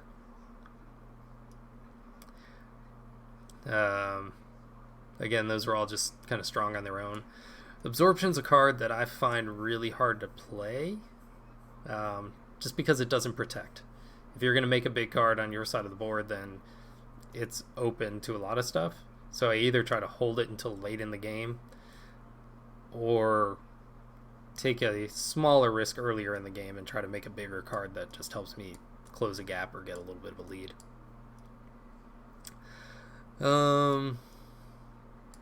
If you're focusing on Shadow Cell, I've come around on it a little bit. Mind Control, for a long time, was a card that I just did not play and use in a deck. It's good, but at one point I know Vij was asking for advice on how to make the card better. So I think even he feels like maybe it's not necessarily where it should be, but it does have some power and strength to it. But it's a card that I immediately switched out my deck as soon as I got something else to replace it with, that I felt was a better card. Deep Cover has messed me up multiple times in pulling, like, I'll have like 2 or 3 high cards in the row and 2 or 3 low cards, and it will pull 2 low cards. That's just one of those cards you really have to set up and make sure that you can use it well. But otherwise, I mean, the big thing is just kind of learning the cards, knowing what to kind of expect a little bit, see some of the stuff that you're moving towards. You did a good job in the game we played. I think there was one thing that if you haven't noticed yet, you can go in your match history. This is a nice addition that they put in not too long ago. and you can see some of the movements and that kind of stuff. It's not perfect because you can't always see, like, you can't see what was in the neutral area, what other choices people had, and that kind of stuff. Their idea is eventually, though, that you'll just be able to basically come to your match history and kind of like hit a play button and actually watch the game play out. So then you'd be able to see that kind of stuff, so that'd be nice.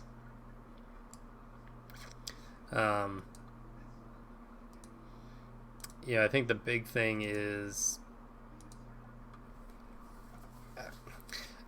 basically I've seen some suggestions online from some people who've reviewed the game that they feel like every turn is just trying to find the optimal move and do that. And yes, to an extent, but you also have to play against what your opponent is trying to set up and what they might be trying to do. So even though a particular move might give you more points on a turn, it may put you in a worse position because your opponent will then be able to use a card that's on the board and turn it right back against you. So you do have to be kind of careful about that and watch some of that stuff too. Again, I'm not saying you necessarily did any of that in the game, but that's just one of those things to watch out for and do. The neutral cards in the game they're cards that you typically want to get out early in the game, except for maybe the +5, -5 cards. Killing Spree is actually a later game card because you want to have more opportunities of stuff to kill. The +5, -5s are kind of good to get out early in the game, but then also if you get them out too early, they can just be kind of worked around and avoided. But the ones like Black Mirror and Bladestorm and Mousetrap, Special Delivery is a good, more defensive, control-y kind of card. But Negotiator, Inventor, Particulizer, those are all cards that you want to get out as early as you can in the game. If you play a Black Mirror in round 7 or 8, that's more of a desperation move. So I typically try to avoid that unless I just don't have a better play in my hand. Because obviously the longer those are out on the board, the more likely they are to trigger and get things done and help you out throughout the game.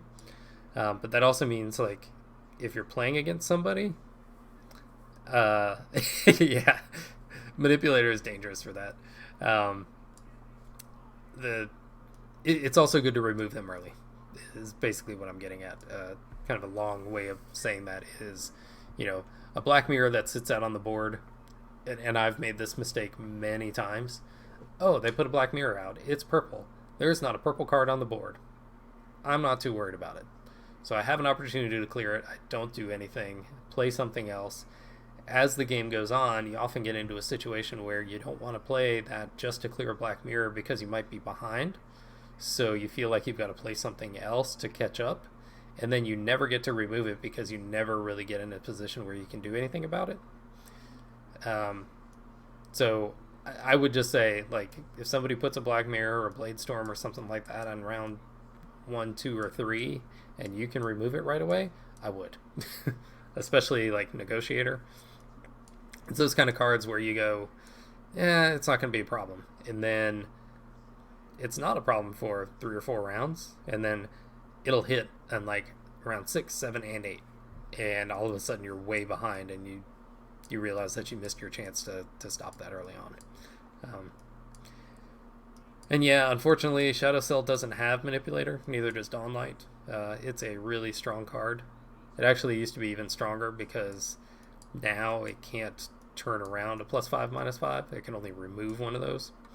It used to be, if I put F the Man on my row and I was getting a +5 to 3 cards, my opponent could manipulate it and turn it into a -5, and then all of a sudden that's a 30-point swing.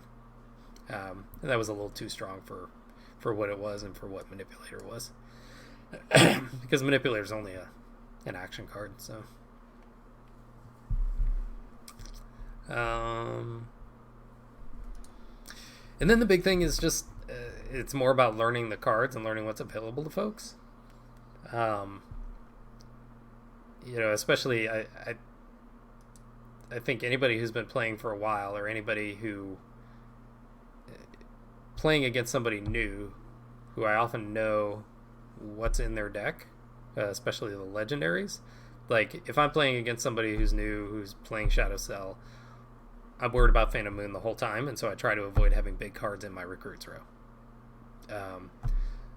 As you get more cards, you can build different decks, and so people don't know what to expect, but I think that's one of those things too. But so as you're playing, it's just like trying to learn what you need to avoid against certain types of decks and certain factions and those sorts of things. Dawnlight has one of the better cards in the game, in my opinion, in Elohim, because she can just make a huge point swing. If you take 2 11s, even, that's a 44 point swing if they're on your opponent's side. So it's just huge, and she protects one of them, so you can't do anything about that one. That kind of stuff. Against Alpha Guard, you always have to watch out for Allied Soldier until it's played, because he can just take any card on the board and move it, any card from your opponent, and move it to his allies, and there's no downside to that card. So it's something that you're always kind of watching for and waiting for, and then once it's played, then you feel a little more comfortable doing other stuff. Silent Wave is a pain. Long story short, on Silent Wave, try to keep some low cards on your side of the board so that it can't be as effective. I've had Lux use it on me for 30 or 40 points, because he was able to clear off the 1s and 2s and then kill like a bunch of 6s and 7s.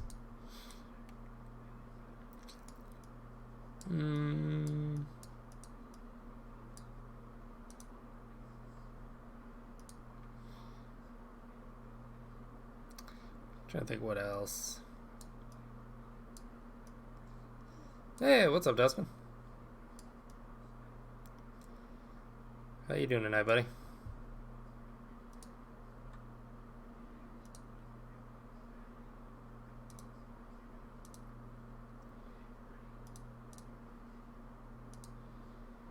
Why are you not? Weird. I'll never understand. Oh, nice. Excuse me. Any other questions, Dis? I just rattled off a whole bunch of stuff that kind of came to mind, so. Ooh, yay, raids. Thanks, dude.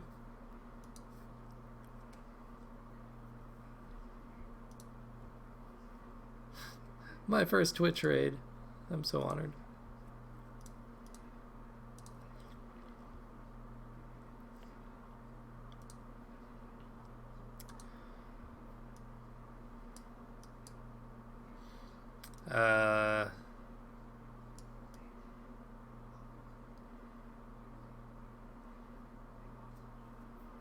Cool, yeah, it says rating with the party too, so. I'm triggering the round effects. Which ones do you know?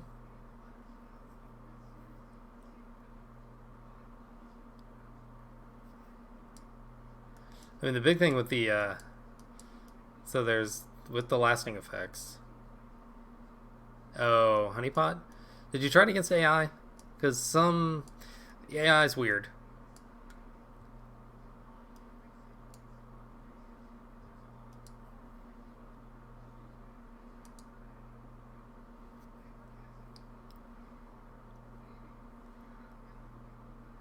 Yeah, if it was AI, the AI, some of those effects don't trigger correctly against the AI because the programming for the AI is apparently different than the programming for PvP games.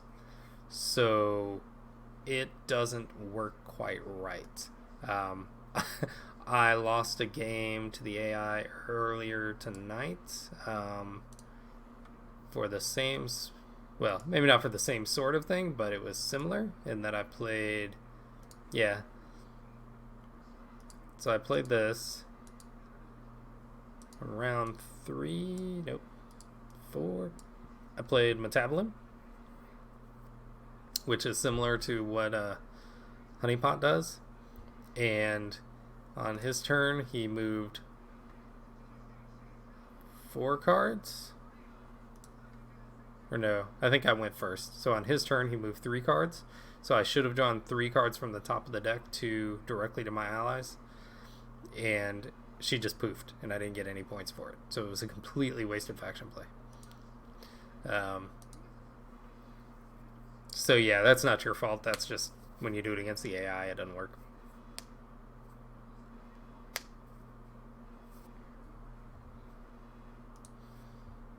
Hey, what's up, folks? Thanks for joining. Hey, a friend of Papa D is a friend of mine. So thanks for coming to hang out. I don't know if anybody's... Let's see if anybody's actually playing right now. No, doesn't look like it. So I'll tell you what, I'll play the AI really quick. Dis, since I think you're the only person in here who has actually played the game, any preference on which faction I play?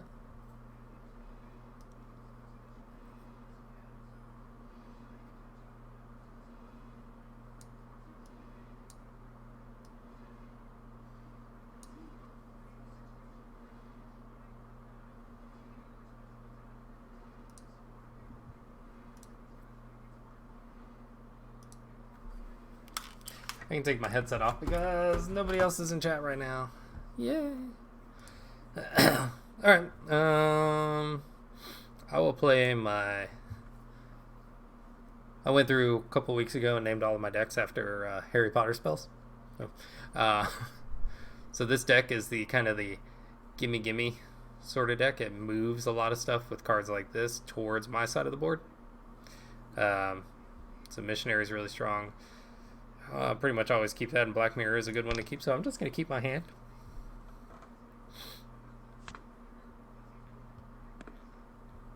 -1 is not a good card to pull on the draw.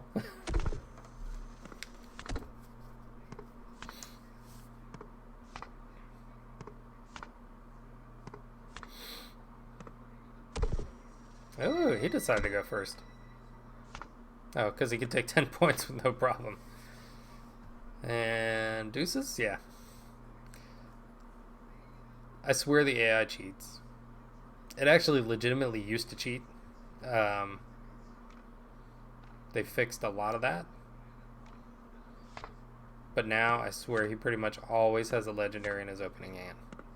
Not always, but almost always.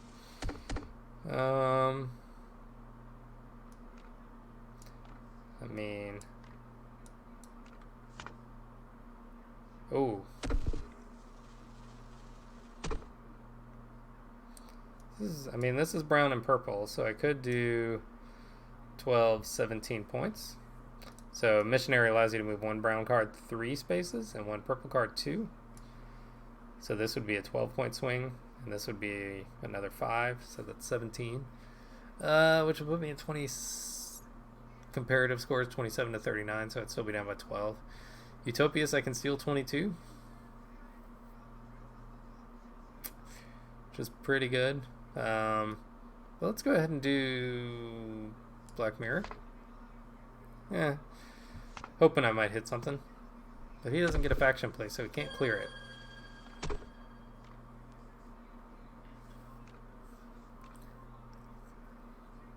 I'll take the 7. Ooh, this is good for me. So Black Mirror is down, for those watching, which is a purple.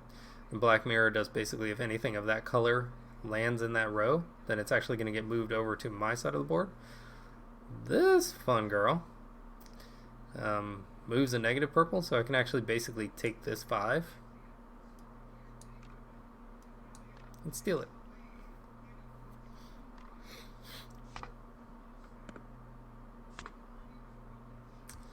Ooh. So Missionary is just brown and purple, but it does +3 and +2. Dharma is blue, black, and gray, but it does +2, +2, and +1.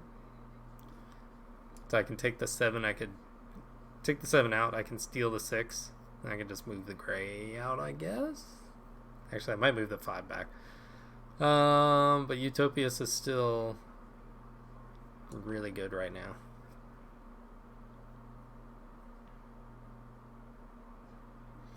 That allows me to move 2 of my recruits back to loyalists. What's out here? Is he gonna take a purple? Yeah, we'll do that. And then I get to move 2 of his loyalists up to recruits. And I get to take 1 of the cards I moved and move it to my allies. And then the opponent gets a random draw to their recruits. Unfortunately, he drew high with a 9.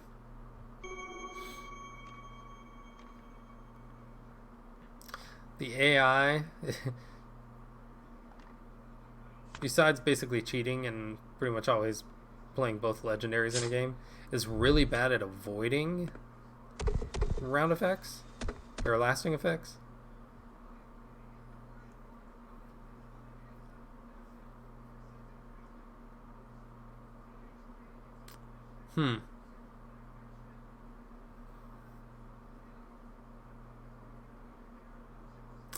This is a weird spot. If I take this, I'm going to lose the 5. I can bank that, and I can bank that. So it's a 10-point play.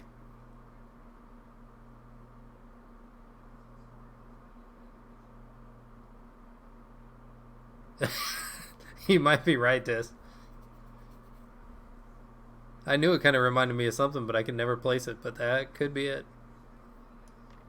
Actually, I'm going to do this.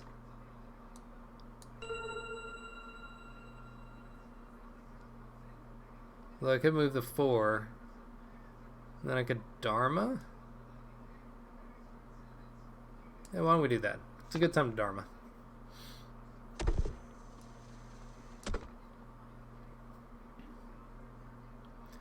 So I get to move a blue 2 spaces, black 2 spaces, and then a gray 1.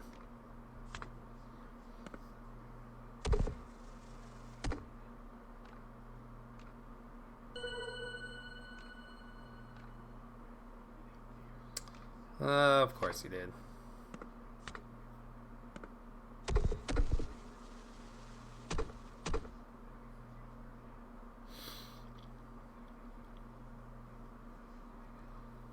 And this isn't a terrible option. But this is actually better because it gives me 10 points in the faction play.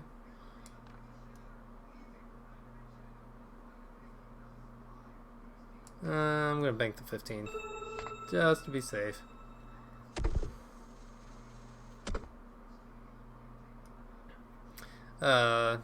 Nice tip for you too, Dis. Some lasting effects are kind of better to have in recruits rows because you're going to get more triggers off of it. Typically, I would say throughout a game, you're probably going to have twice as many cards hit recruits as you have hit loyalists. There are games where that's not true, but generally that tends to be the case. So especially with something like Negotiator or Black Mirror, it's nice to do that kind of stuff.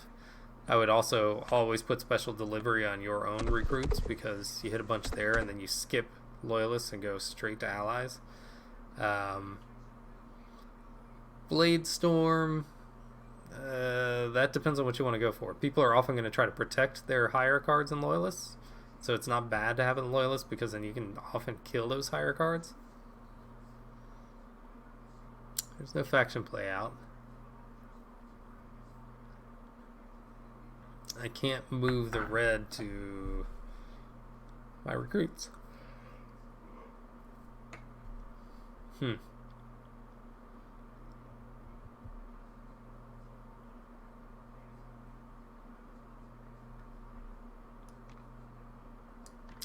we'll do this, I suppose.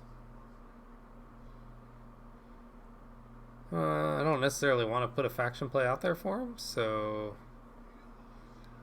Although I don't have an orange. I don't have a green. Oh, I do have a green. Okay, yeah.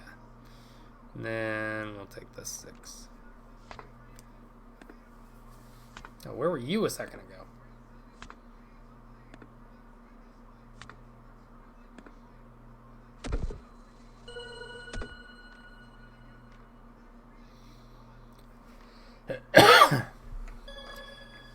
I would also say it's always just good to evaluate the board.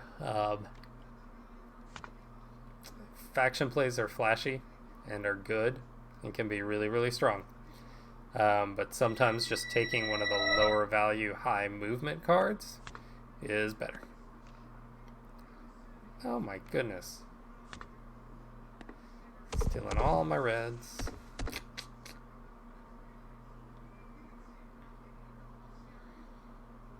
I can't believe that.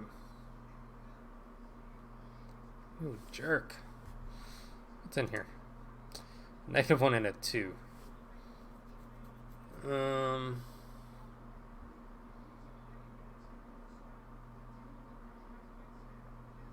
I'm going to take this.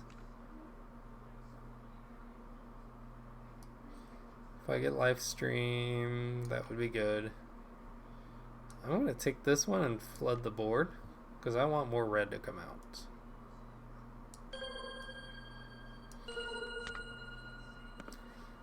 I will often, if they have points over here, I would rather put it in their allies than give them extra points. That's just...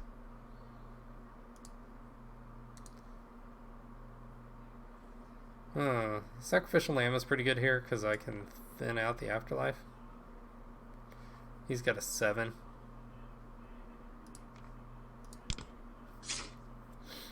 So that gives me the lead, plus I'm going to get a card revived here, which is a -1, and I'm going to give that to him.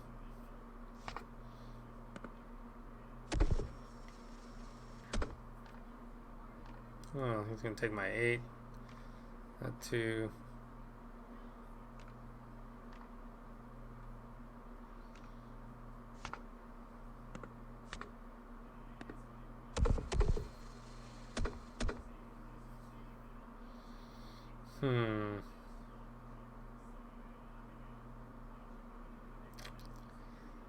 This seems really good right now.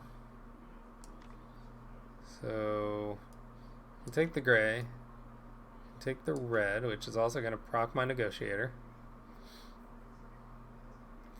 We'll take this 5, and we'll do some more. 13 is always nice to get off a negotiator. I don't get a faction play, but the negative point values are really good point swings. That's what it was in the game. The -2 was out, the -2 blue, and you could have taken at one point to take quite a few points from me. I felt like that would have been your best move, and you didn't do that. You did something else. And I say that not knowing what was in your hand or what your goal was or what you were going for. It just seemed like from looking at that, I questioned why you did that. Now this is really nice because I can take this guy and take this guy. If I can move that a little farther over, I would. But I'll give him that one. So I get 2 procs off of Negotiator this round.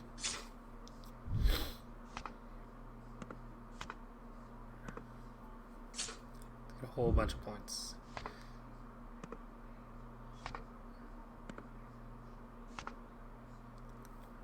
Oh, Martyrdom is fun.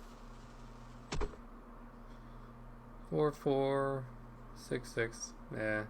So I could kill 6 points. Martyrdom allows you to kill one of your own cards and then kill up to 4 of your opponent's cards that are the same value. So if you can hit a 6, there are quite a few 6s in the game, then I could, kill 18 points worth, which just out of an action card is pretty good.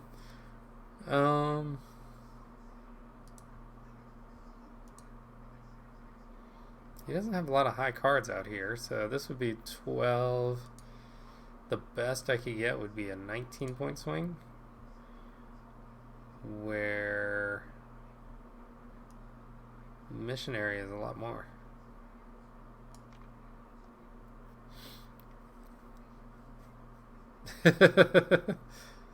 And that's the thing, that's one of the things I love about this game,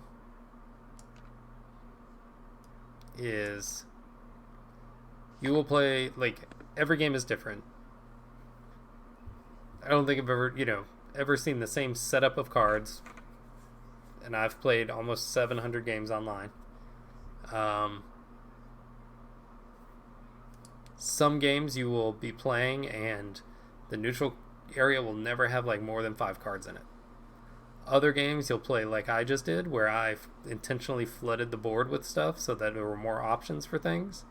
And you're going to have 10, 15 cards out in the neutral area the whole time, which, again, for some of the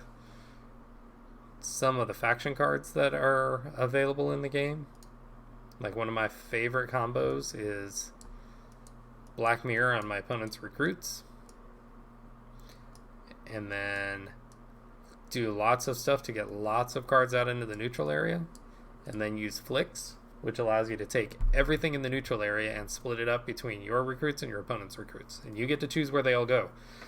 So with a Black Mirror on your opponent's row, or Mousetrap, or anything that allows you to get rid of the cards you put on their side, Black Mirror is good because you put something there and it swings to your side. Mousetrap isn't bad because you can put something there and it just dies. So Black Mirror is a little better because it gives you the points that your opponent loses. But you can set it up so that you move cards from the neutral area, even if they're high value cards. You put in your opponent's recruits, hit the Black Mirror, and then it comes over to you. So you neutralize some of the downside of flicks of having to give your opponent some points. It's those kind of combos that aren't typically in, the starter decks. Because I don't think flicks is, it's not a starter card in the base deck. But yeah, so what's up, Lux? Hope you're doing well. Alright, it's getting really late here. And I need to get some sleep so that I can have some fun for my daughter's 2nd birthday tomorrow. So thank you guys for hanging out. Just good chatting with you. Look forward to playing against you some more. Lux, always a pleasure, my friend. Papa D, thanks for hanging out for a little bit. Thanks for bringing some folks with you. I am going to call it a night. You guys take it easy. We'll see you soon.